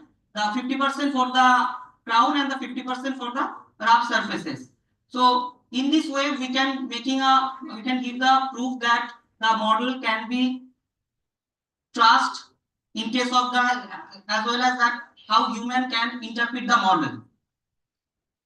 So here is the comparative analysis for the present study. So what I already told that we have proposed the diversified things and we count the classification model as well as the segmentation model in the same platform, and we taken the performance matrices for the dice scores and intersection over union for the segmentation and accuracy, precision, recall and F1 score for the classification task. And also we put the consider the GradCam, what are the recent work uses the GradCam or not. Here we can see that our model uses the GradCam and accordingly all the matrices is getting better as compared to the other recent tasks. So another one is that this the paper reference number 10 is actually the paper which is published in September 2024, and this time the first this dataset has been revealed. So we work in the dataset that is got from this paper. Now we can conclude that whatever the model, the hybrid model we developed, that is by using the UNet, MobileNet and YOLO V8 for classifying the different types of fruit, and the model can be scalable with a different number of fruits. It can be scalable to more number of fruits, and the segmentation performance what we have received, the intersection over union is close to 95%, dice score is close to 97%, and loss is 2%. Whereas the MobileNet version 2 have the accuracy of 96%, and the other matrices like precision, recall, and F1 core lies between 96% to 97%. The UV8 is also getting commendable result like mean average precision of 99%. Yes, sir. 99% and mean average precision is different threshold from 95%, 50% to 95% is 95. And there will be a lot of works can be done on the basis of this work, like the first of all the augmentation technique.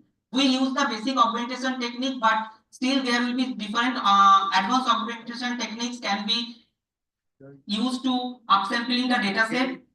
Second one is that the mobile net version 2, whatever we have used, the further it can be optimized by using the particle swarm optimization or artificial bee colony algorithms. And lastly, we can say that different features of the food like food surface texture, color and the size can be input as a parameter to use the automated grading of food that can be directly used for the business applications. These are the references we use to prepare the paper as well as the PPT. Thank you. Thank you for your attention, and I would like to answer any questions from you. Any questions, please? I have a question. Okay, can you go to the previous slide? And have you generated this image, that is this, or this is for illustration purpose? No. I have generated this image through the GradCam mechanism. Okay. So I take the actually the last feature map from the last configuration layer and uses the GradCam function to reconstruct this heat map. And after generating this, you are comparing this image to image. Yes, it's actually this one is generated, and this one is our data coming from the data set, and this is the ground truth marks, and these are the unit generated result. No, that generated image, you can.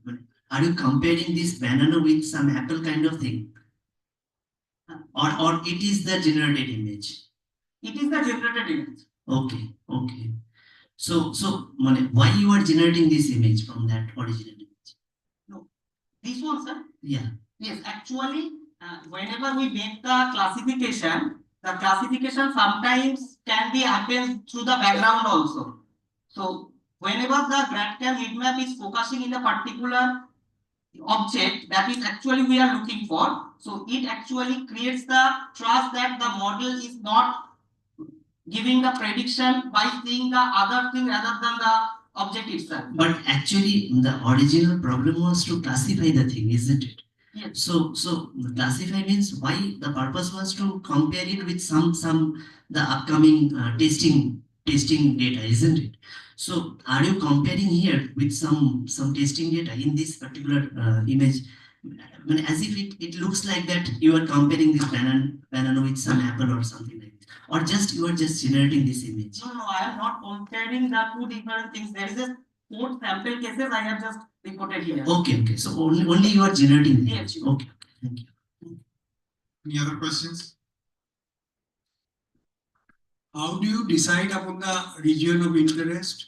So for example, suppose in pineapple, your region of interest does not include that upper part, what you call crown. So how did you check how your result gets affected?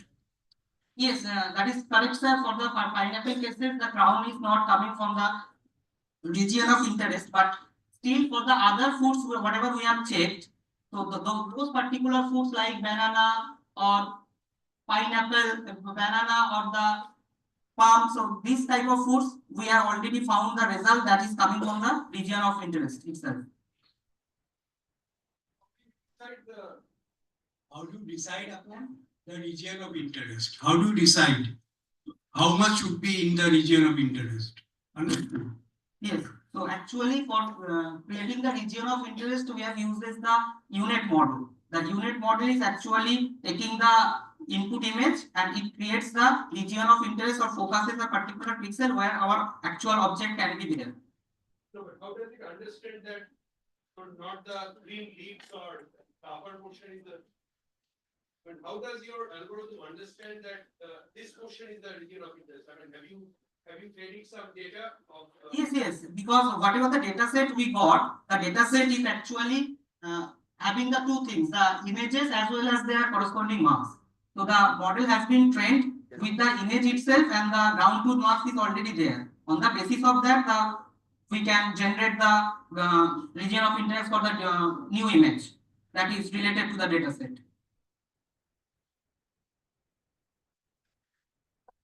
That also dependent on the object orientation, because the pineapple is asymmetrical. So I could orient it different ways so that the top part, what you are seeing, the green part at the top could be at the front, right in front. So would that work? Yes, whenever we do the augmentation, the similar mechanism will also happen for the marks also. If we rotate anti-clockwise with 30-degree angle, so similarly the marks is also rotated in the same direction and the same amount of degree. Your software is identifying this, or your algorithm is identifying this, that it is rotated? Yes, whenever I do the data pre-processing, whenever I generate the images and I can store in a different folder, and I have checked with the particular file name, that is rotation is happening for the particular image and the same rotation, same sort of rotation is happening for the marks as well. But what about the test data? So that you can do for your control, the training data, but what about only the test data? So in case of the test data, we only check with the without the augmented image. Exactly, of course. So that's the problem. So because the orientation will not be captured in that case. Yes, sir. That is true, sir. Okay. Any other questions? Please interact with the authors during the lunch break. We are running short of time. So thank you very much. Thank you, sir. Thank you.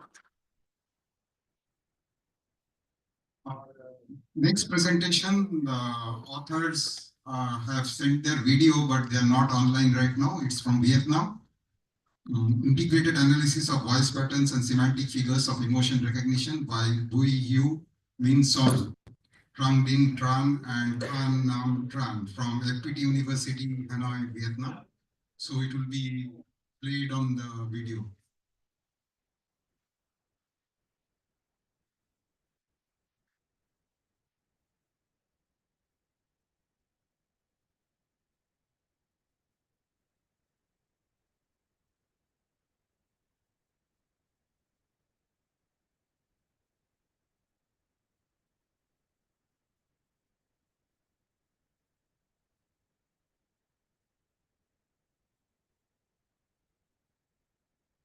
And today, I would like to introduce topic integrated analysis of voice pattern and semantic features for emotion recognition.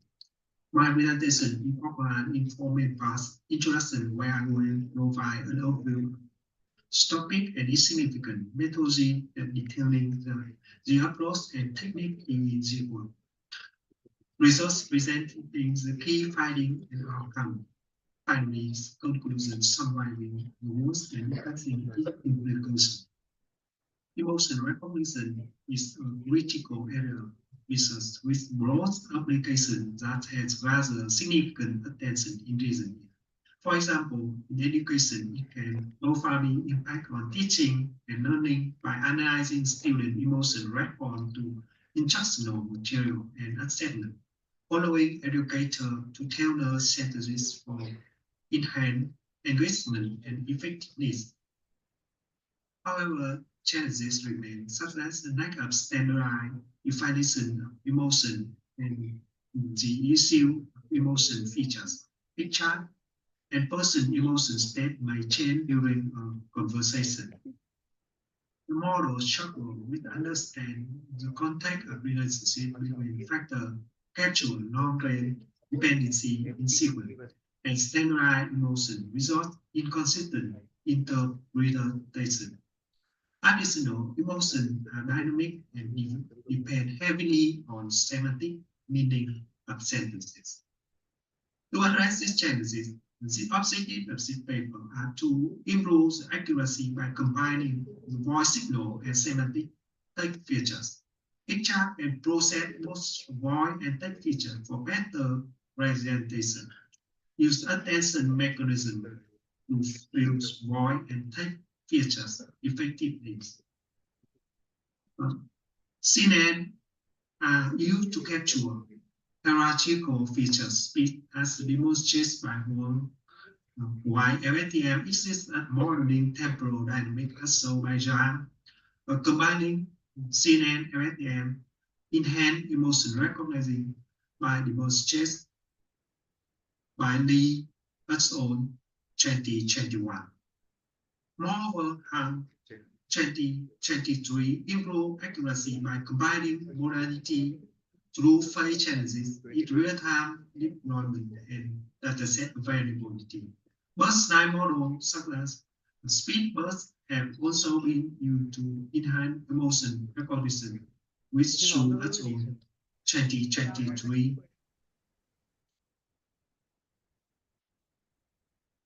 The proposed multiple model as shown in figure consists three main modules. The first module reprocess both audio and text data.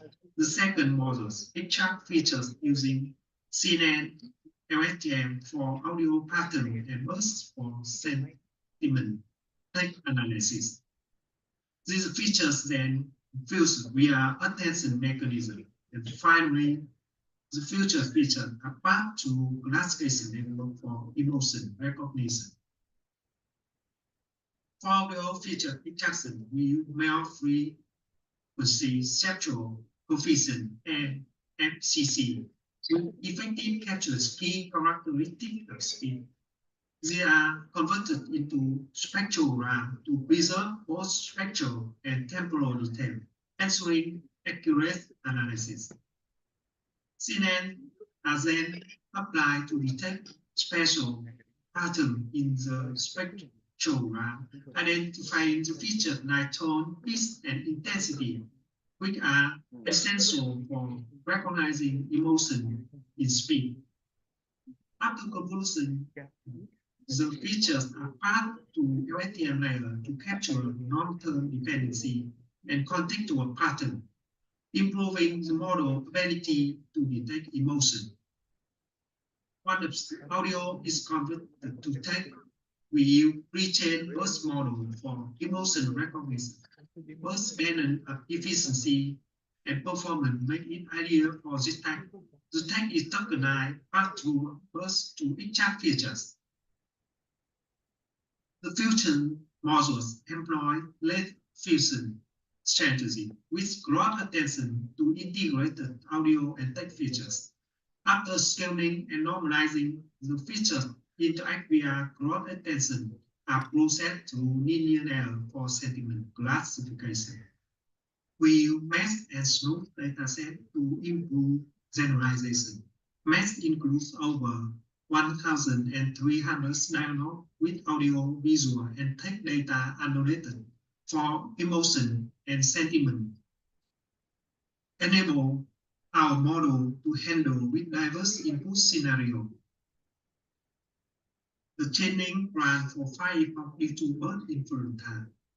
The multimodal is higher ROI, larger learning rate, and faster decay to manage the complexity of integrating multiple modality.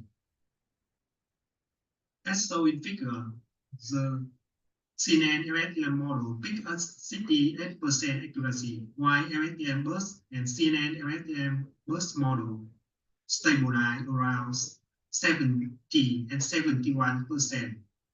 Validation accuracy, the general max, exceeds the training accuracy, the blue lines, due to dropout with preventing overfitting. The table shows that the CNN LSTM model demonstrates good validation accuracy, but success overfitting. The LSTM burst model improves accuracy also with high noise. The CNN burst model performs best benefiting from enhanced feature extraction across modalities. In conclusion, we developed a CNN LSTM burst model for emotion recognition, incorporating pre-processing techniques such as resampling and FCC feature extraction. After 5 of the combining model achieves 71 validation accuracy, slightly outperforming audio-only model with 68%. However, the multiple model require more computation resource due to most inference time, suggesting opportunity for future optimization. Finally, thank you so much for your attention. Since the authors are not online, there is no scope for asking questions, so we just move on to the next presentation. The next presentation is creation of cartoon face images of celebrities, automation by Dr. D. Guru from Mysore University, D.L. Sivaprasad from the University of Mysore, and S. Prajna from the University of Mysore. Hope I'm audible, sir. Hello. The paper will be presented by S. Prajna from the University of Mysore.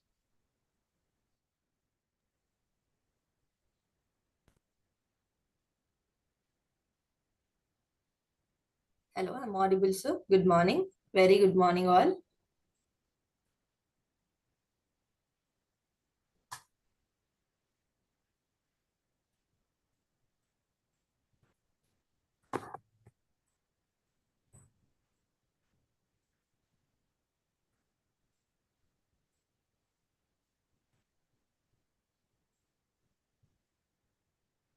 Hello.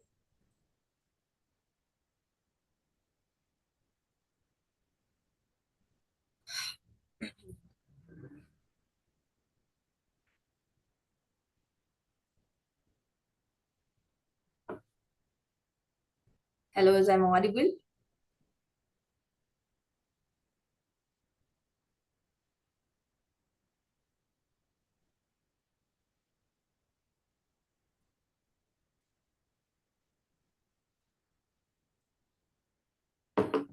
Hello.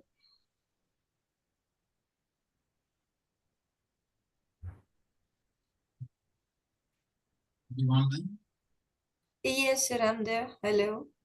Just wait for a moment.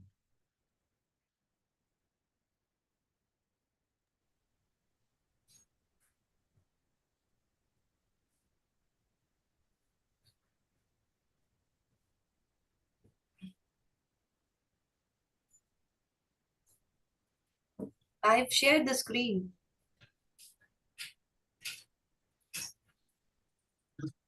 Is I'm in the presentable mode? Hope you are hearing me, sir.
Okay. You may start.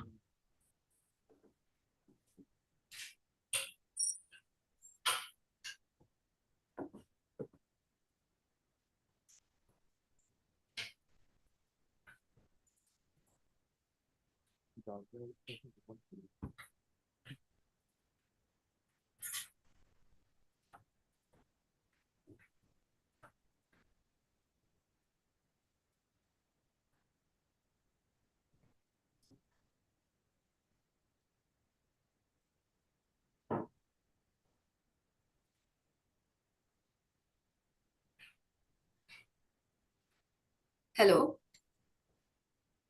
Hello. Start. Is I'm audible, sir? Okay, let me take this opportunity. Very good morning, all. Firstly, I would thank ICCA for giving me this opportunity to present a prestigious conference. I, Pragna, we are presenting our paper entitled on creation of cartoon faces, images of celebrities, and automation with co-authors of DS Guru and Shiv Prasad DL. Generally, cartoon image understanding, let me go to the slide. You can see this pictorial example where it can portray generally the cartoon image understanding is the fundamental and the complex problem in the field of computer vision. Building an intelligent system that is capable enough of understanding the whole story being depicted by the cartoon image is currently highly demanding. To understand the whole story, it is essential for us to understand the each individual component that are present over there, such as whether detecting what is the object that is present over there, whether the person who is present over there, maybe he's of which gender, whether the person is in the happy mode or sad mode, all such things. Among such several tasks, we focuses on detection, exclusively on the detection part. And while doing this work, we have faced many several such challenges will arise in the need of, you can just see the slide where the modeling gap between the real faces and cartoon faces are being portrayed over here. The large intra-class variations exist among the real and cartoon images. Most of the work has been carried out in the medium of cartoon characters, not in the field of celebrity cartoon faces. While addressing such, we could find Can you as a make the presentation full screen? full screen. Is that it's not? Is that it's okay now? Yeah, yes, yes. Okay. Thank you. You could see that an image over there is portraying the high intra-class variation and low inter-class variation, which I mean that the images of the celebrity called Rahul Gandhi, which has been there, probably within the class, there is a huge variations that we can find between these two class of Priyanka and Rahul Gandhi. It is a very ambiguous process to make sure to identify such things, and the complex contour which has been present from image to image, we can identify there is a huge complex contour. Why? Because it's literally depends on the perception of the cartoonist, how he writes, and the representation and appearances of cartoon images may vary according to the context. As I've told before, it depends on the perception and it varies from context to context. And coming to the next is that recognizing the facial features is highly difficult over here. Sometimes whereas it's just a dot that represents an eye, that can be different from one form to another form, as it depends on the perception. And there are lots of application we can find it over there in the field of entertainment, education, advertisement, and instant messaging. These are the few applications that we can find across. While addressing such thing, the first most step is to locate or detect the cartoon faces of the celebrities in a given image. From the literature, we could found that there were several conventional and convolutional approaches for the detection alone. And one such convolution approach is being explored in our work. The first and foremost was the data acquisition, where we could acquire the data from the internet sources. We could collect around 2000 images of celebrity cartoon from a cartoonist profile, where we could make sure manually we could trace it out, and we could uh, uh, download the pictures with respect to this. These are the example of celebrity cartoon images containing the many celebrity of our data set. This is the first and foremost thing, and we've exclusively to address this problem, as I have told that we have to locate the faces of cartoon, and the detection part, cartoon face detector, till today it's first of its kind, where we don't find any architecture that is prone for celebrity cartoons, not for cartoon character. I am highlighting over there again that I am stressing that we are working on celebrity cartoon faces, and that there is no such detector that is exclusively or customizedly designed for celebrity cartoon face. database, and we've designed such detector, that is namely celebrity cartoon face detector for celebrity cartoon faces. This is the first and foremost step where we have tailored a well-known architecture, well-known detector, YOLONAS, for efficient deep architecture, which excels the other YOLO model for the as a cutting-edge object detector. And then for the notion of creation of the, as we see that we have addressed two different notion. One is that we are designing a cartoon face detector, and then we have thought of automating the creation of a celebrity cartoon face detector. For the automation process of that, we made sure that at the outset, whatever the images that we have captured from the celebrities by the help of the cartoon face detector, we try to extract their faces manually, and we group the faces by creating 20 different subsequent directories. And then subsequently we try to extract features. Probably I'll be showing the results where we have used 8 different feature extractor, in that LXNet and FaceNet excelled while this, and followed by the creation of directory. For that we had made sure that we have kept a threshold. For that also, matching thresholds has been explored. If there probably if the I mean to say the existing cartoon belongs to the particular directory, it just matches and stores over that. That could be efficiently seen over here in our slide, that this is how that has been designed. Multiple places are there. We using that 200 images out of 1000 randomly we have picked them. We have taken from the internet sources, and we have annotated that.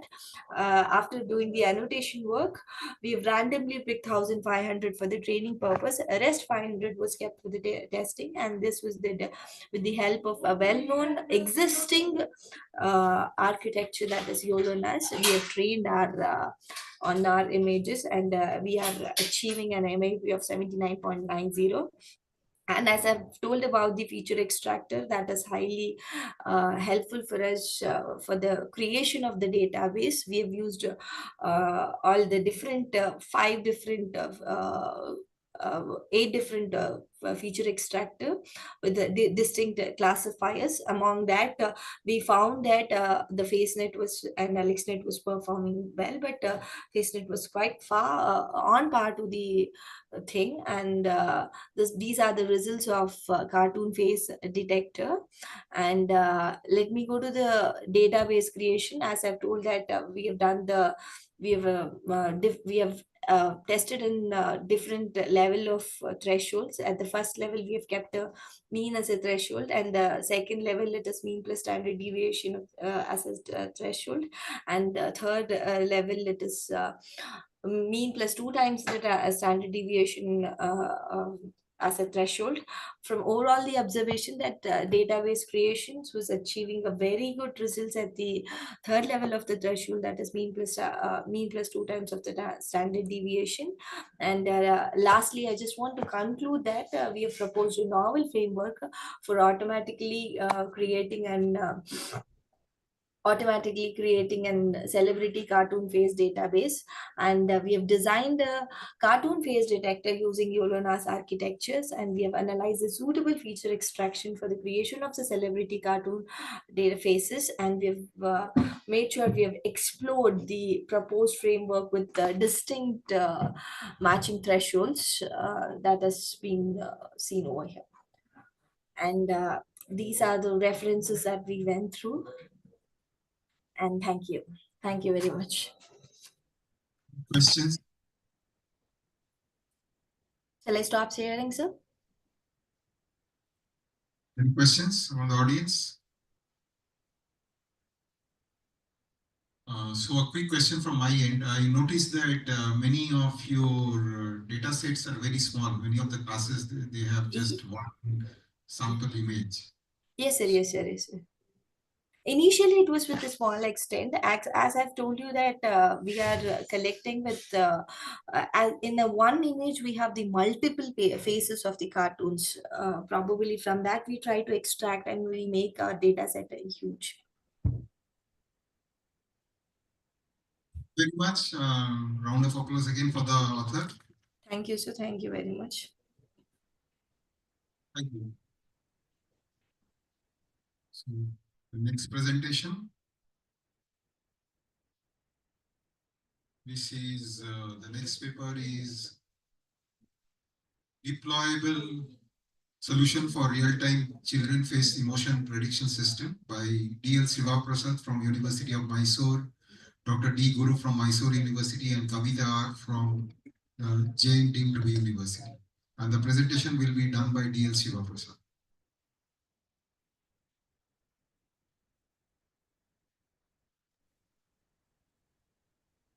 Good afternoon to all.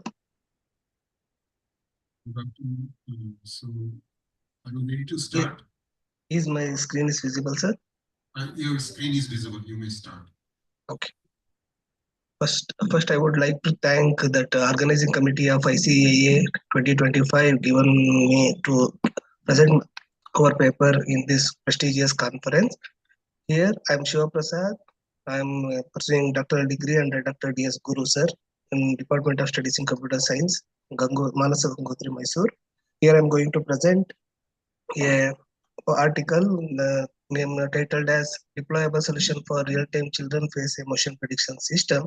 Here our motto is to take the children face and extract the feature from the facial features from the children face and analyze the children that features and express the emotion of the child.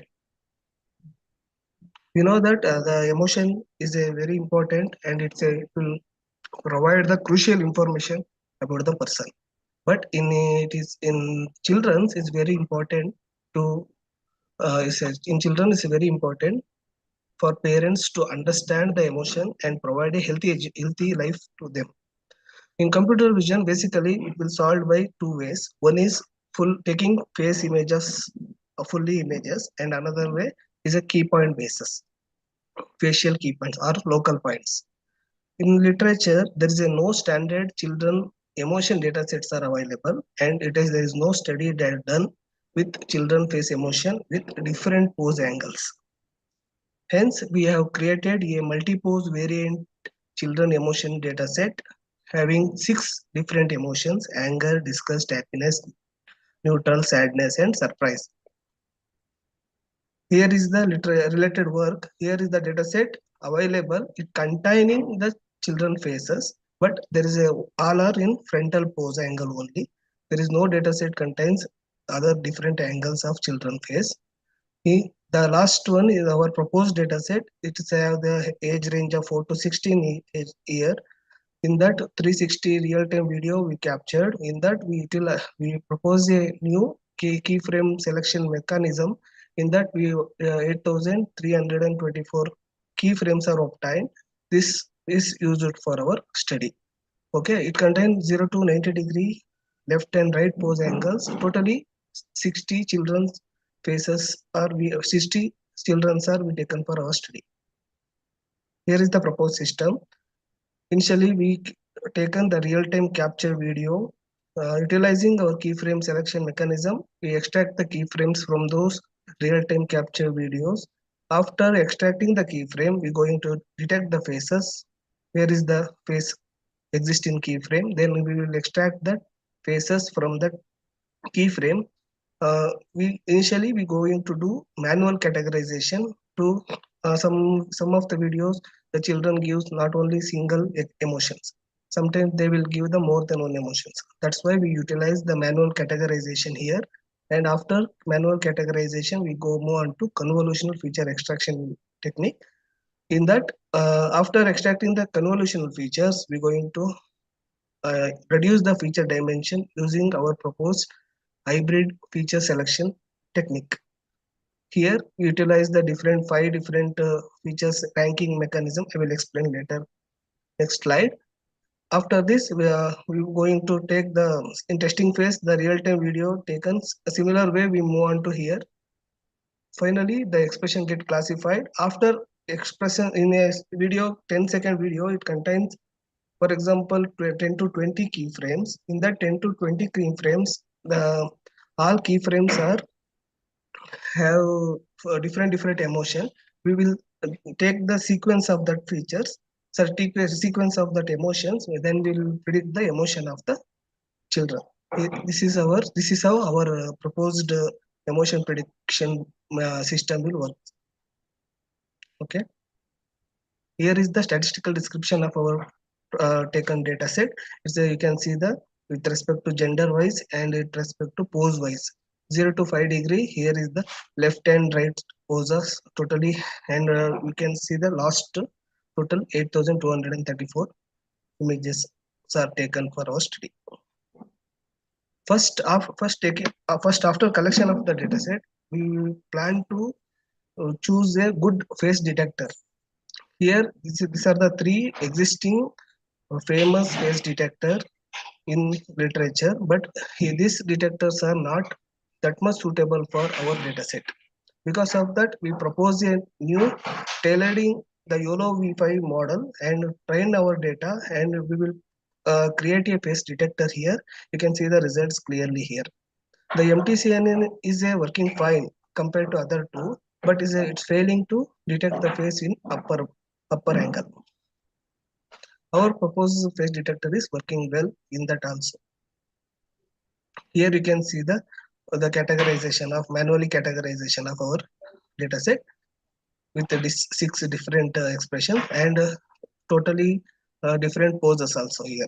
45 degree, 90 degree, and 45 right, up and down like that.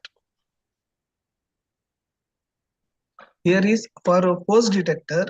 For pose detection, we utilize a media pipe tool to detect the nose point here.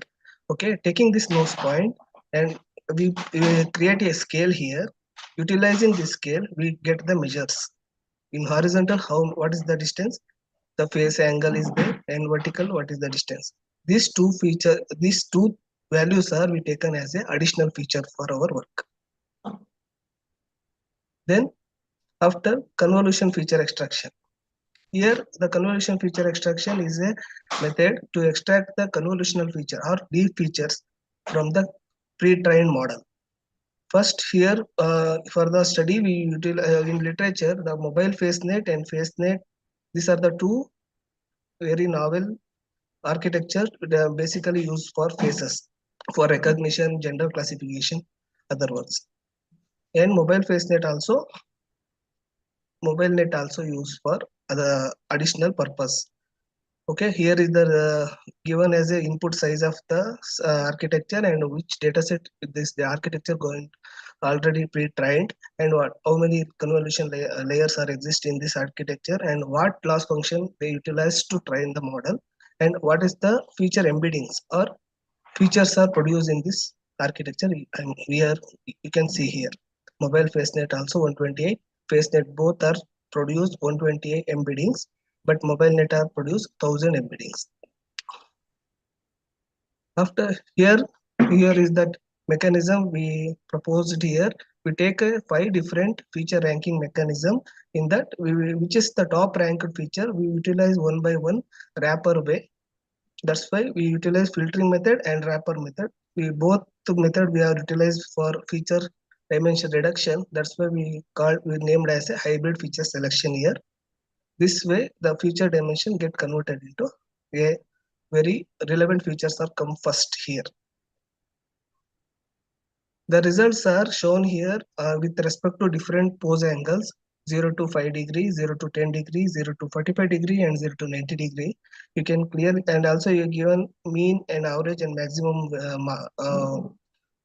performance here. You can see total the FaceNet is produced 128 embeddings plus 2 pose detector features are taken, totally 130. Similarly, mobile FaceNet also 130. Mobile net produce 1000 plus 2 1002, and we also analyze with fusioning these all features, the totally 1258. This overall study we can clearly observe mobile FaceNet is working well compared to other models, and also the other models are also is working well than existing these 3 emotion predictor. Here we existing model you can see feet and deep face and FER These are the famous emotion detector. Nowadays you can see this is there is the here is the performance of the emotion predictor. Similar observation we can see in 0 to 10 degree pose angles and similarly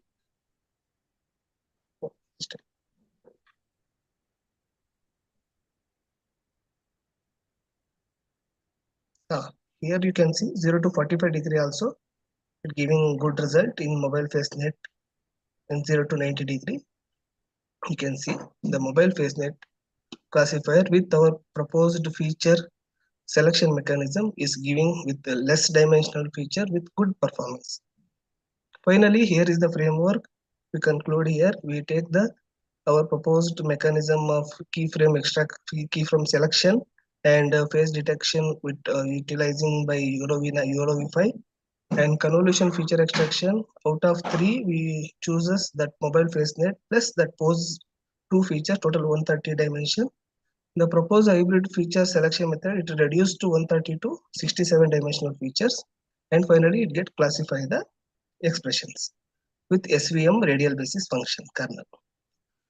Concluding this work, we have designed a deployable system for children face emotion prediction, and we propose a new keyframe selection mechanism here, and we explored the YOLO-V5 as a face detector and analyze the suitable features selection, suitable features suitable for emotion prediction, and deployed a new hybrid feature selection technique.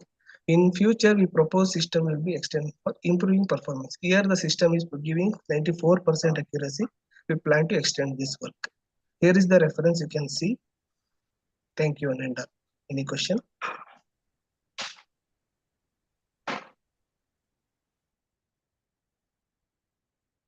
Thank you for the presentation. Any questions from the audience?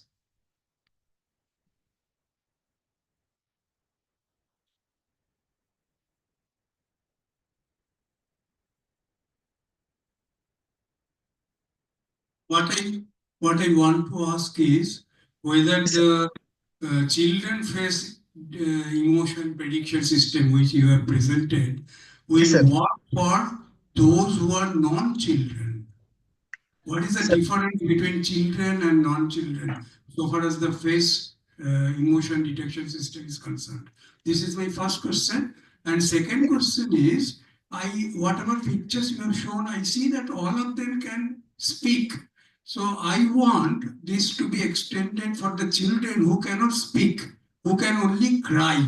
And from their cry, you should be able to find out whether they are hungry or thirsty or sleepy or whatever, whether there is a pain at the stomach, etc. Yes, sir. Yes, sir. Yes, sir. The first question, the first question, where is the sir? Please repeat that question. Whether your children face recognition system that you have developed, whether it would work for adults. That's the first question. Sir, I didn't get once again, please, sir. So whether your system will work for adults. Yeah, it will work for adults, sir. But because the adult prediction already trained model, the adult prediction systems, it's going to fail to understand the emotion of children, sir. But our children face emotion prediction system. We already analyzed that which is effectively working adults also, sir. Have you done any comparative studies so to understand? Sir, that work is I plan to next to further future work for comparison between two adults and children emotion prediction, sir. But not keep that work in this work, sir. And the second question was that whether this can be extended to children who cannot speak, like still smaller children, infants who are able to express their emotions. So from that, is it possible to yes, sir. Yes, sir. Yeah. Yes, sir. We can deploy for them also, sir. Because we studied in 4 to 16-year age group of children. We planned this can be utilized for lesser 4 years also, sir. Any more questions? Okay, thank you. Thank you for your presentation. Thank you, sir. Thank you, Ananda. So we move on to the last presentation of this session, Vision Transformers in Evaluating Bread Edibility by Dr. D. Guru from the Mysore University and D. Nandini from the University of Mysore. The presentation will be done by D. Nandini. Yes, thank you, sir. Am I audible? Yes, you are audible. Can you share your screen, please? Yeah, yes, sir.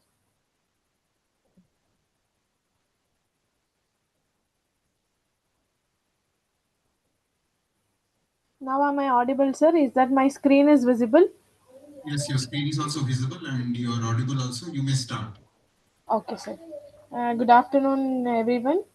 I am Nandini D, a research scholar from Department of Studies in Computer Science, University of Mysore, and I'm working under the guidance of Dr. D.S. Guru from Department of Studies in Computer Science, University of Mysore. First of all, I would like to thank the ICAA 2025 for this wonderful opportunity. So, as my paper entitled as Vision Transformers in Evaluating Breedability. So we know that bread is a staple food, and bread is a most widely consumed staple food. So quality evaluation of bread is essential, as it is consumed by everyone every day. So, quality of bread mainly depends on the ingredients quality, baking process, physical properties. Physical properties includes volume, shape, crust color, texture, and all. And sensory attributes. Sensory attributes may be the taste, aroma, mouthfeel, etc. So, the quality of bread mainly depends on these parameters, like shelf life or moisture content. So the traditional methods, what they are presently available, the bread is evaluated with respect to the sensory attributes and the physical attributes, and there is a need of an AI models for evaluating the bread through images. There are various challenges which are associated with it because those are the variability in spoilage patterns, subtle visual differences, data limitations, environmental factors, generalization, real-time application, and consumer acceptance. Why do we need these AI models for quality evaluation of bread? Because there is a need of automation, and it needs an enhanced accuracy, and it has a real-time monitoring, and there is a lot of consumer safety and satisfaction. So this is a problem where the literature survey, the review includes many of the studies have worked with respect to the traditional methods like evaluating the bread through sensory and physical attributes and through machine learning approaches. Some of the papers have represented here. One of the study they have used a fuzzy weighted relevance vector machine to estimate the bread quality. Some of the papers they have evaluated the bread quality through the floor and the quality indexes, like developed a quality index for object evaluation of bread and with a different break of technologies. One of the important paper that I have referred is the texture feature analysis with a different classifier for evaluating the bread. This is the only paper that I have referred that they have used the images for evaluating the bread. And there are many deep learning approaches, but no study has reported till now evaluating the bread through the deep learning approaches through images. So, as with the literature review, we can see that there is an absence of vision transformer models for evaluating the bread quality. So, that is one of the major reason that we have taken this problem. The proposed model, which classifies the bread into edible and inedible bread through vision transformers. This is our objective. So, for this model, we have collected our own novel data set. That is we have collected bread from 20 different bakeries in and around Mysuru, Karnataka, India. From each of the bakeries that we have taken 3 pieces of bread. The 3 pieces of bread has taken six orientation, that is 3 into 6 into 20, And these breads are images are taken from day 1 to day 7. Totally, our novel dataset consists of 2520 bread images with a different edibility classes, that is edible and inedible breads. This is a snapshot of samples, three samples with a different angles, and we can see that the edibility progression. Usually, the bread shelf life will be go lost after fourth day. So this is an edibility progression. So we have taken the day 1, day 2, day 3, day 4 breads as edible breads, and day 5, day 6, then day 7 breads as a inedible breads. And the table 1 describes the number of bread samples which has been taken at every day. So totally we have 1440 bread samples in the edible class and 1080 images in the inedible classes. So as our model is evaluating the bread quality through images, we have also taken existing data set which have executed a texture features for the work.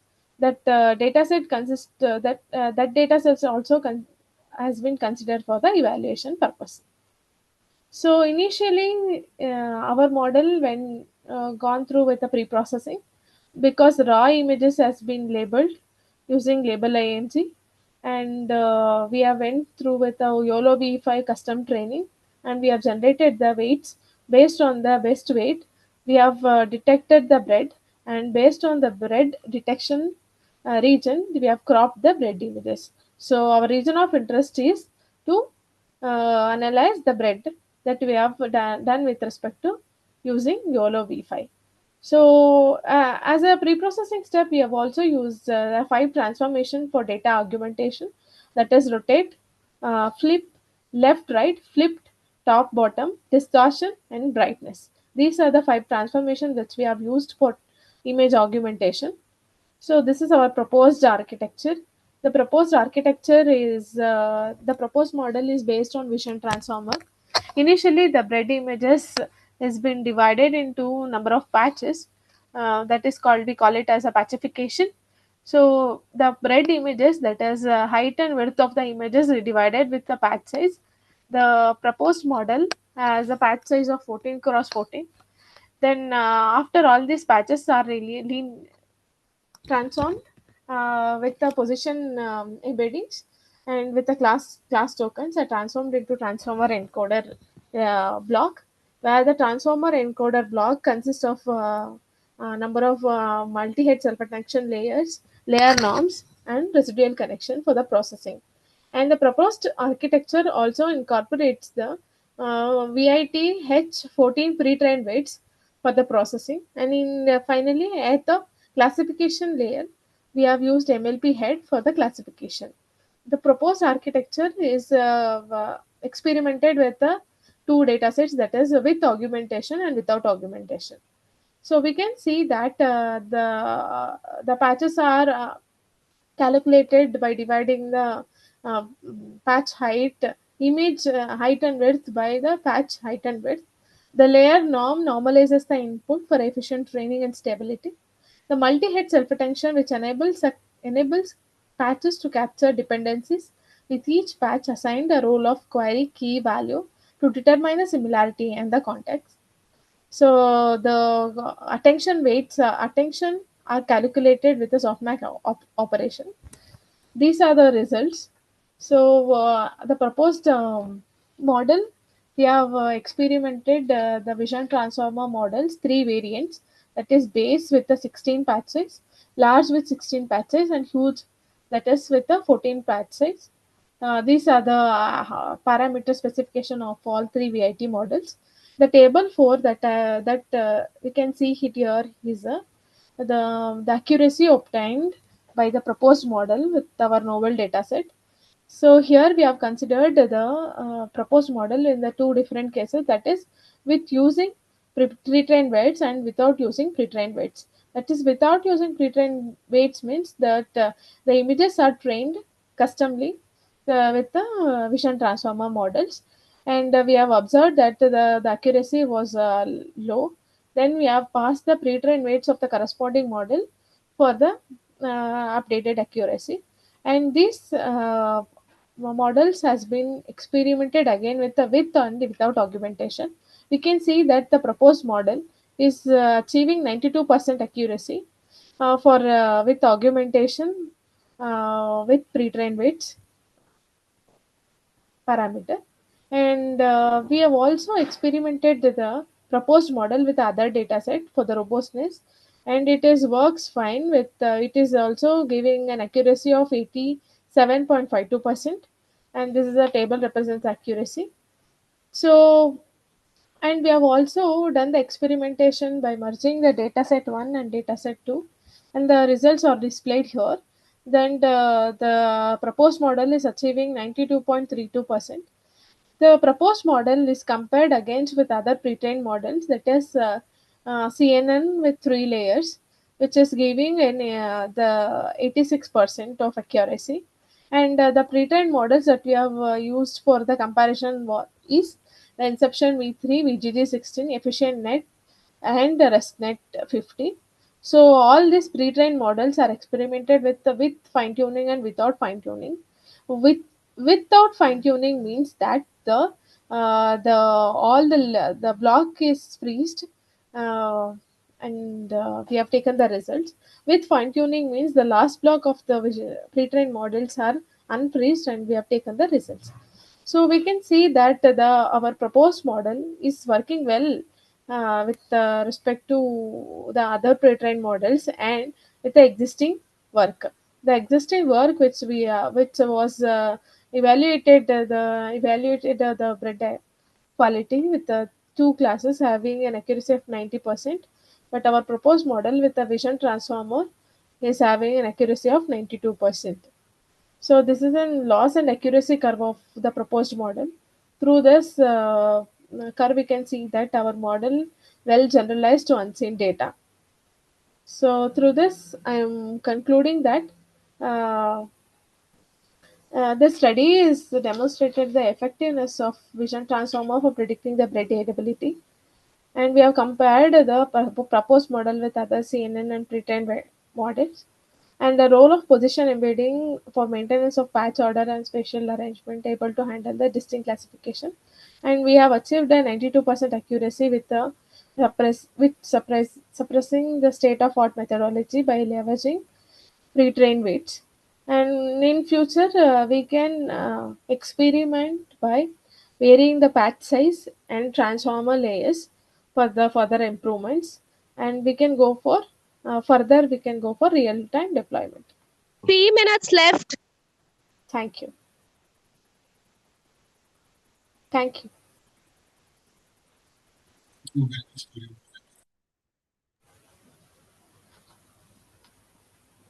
Any questions?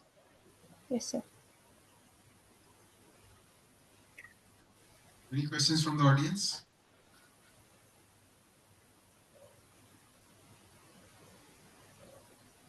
Okay, at the end of the day, the bread will be eaten by a human being, isn't it? So sometimes it might be possible that the color or the image remains the same, but it's not edible. For example, it has become stale or it's stinking, isn't it? So, so what was the purpose of this? All this calculation, all those stuff. Is it only to check the robustness of your model or something like this? No, sir. It is like we have taken the data set. We wanted to evaluate the bread through images. So through images, we have That's the point I'm evaluated. saying, that sometimes images may not reveal the actual truth, isn't it? Because when I'll be eating that bread, maybe it is stale, it's not edible. Okay, maybe it is stinking, isn't it? Okay. So I'll rephrase that question slightly. So basically, the point being raised is, have Okay. you tested the real condition of the bread? Yes, sir. Yes, sir. Yes, What sir. is being predicted by the from the image analysis? Yes, sir. So So that as was, so is that reported in your work? yes, sir. Yes, sir. Okay. So another question is that so bread also you are looking at sliced bread, that also comes in slightly different shapes and sizes, maybe slightly rectangular and also Yes, yes, slightly sir. different sizes. So Mm. your 20 bakeries that you studied, Mm. so did you pick up the bread with the same kind of size, or did you also study variations in the Sir, as I have already mentioned, I have taken the bread sample from 20 different bakeries in and around Mysore. As we all know that the bread is produced, it mainly depends on the regional preferences. So most of the bakeries in the Mysore, they have used a rectangle uh, shape, but most of the bakeries were using different ingredients, but more or less the breads are similar, sir. The another question that I have is that if you are looking at, so there is some variations in the composition of the bread, like wheat bread, brown bread, and they look different.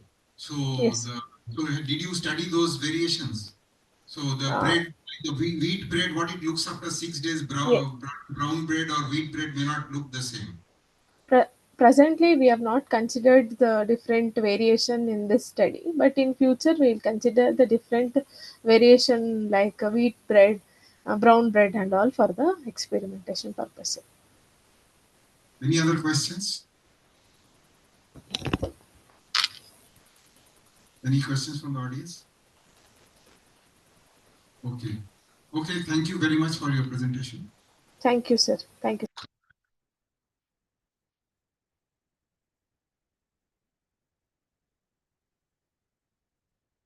So that was the last presentation of the session. Let us once again thank Professor Gupta for chairing the session for us. I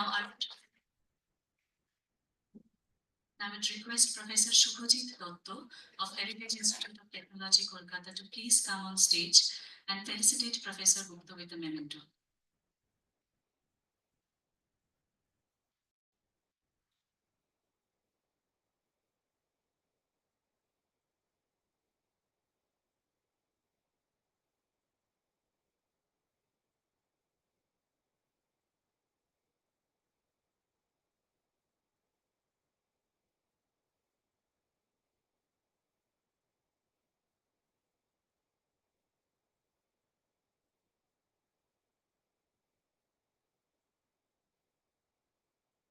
This we have come to the end of session 1 of day 3. Now we'll go on a lunch break. We meet here again at 1:30 p.m. for the rest of our session program, which include invited talk by Professor Gautam Dash entitled Copying with Expensive Distance Oracle in Matrix Space Proximity Problems, following technical session from track C and subsequently the validatory session. So please join us at 1:30 p.m. post lunch. Thank you.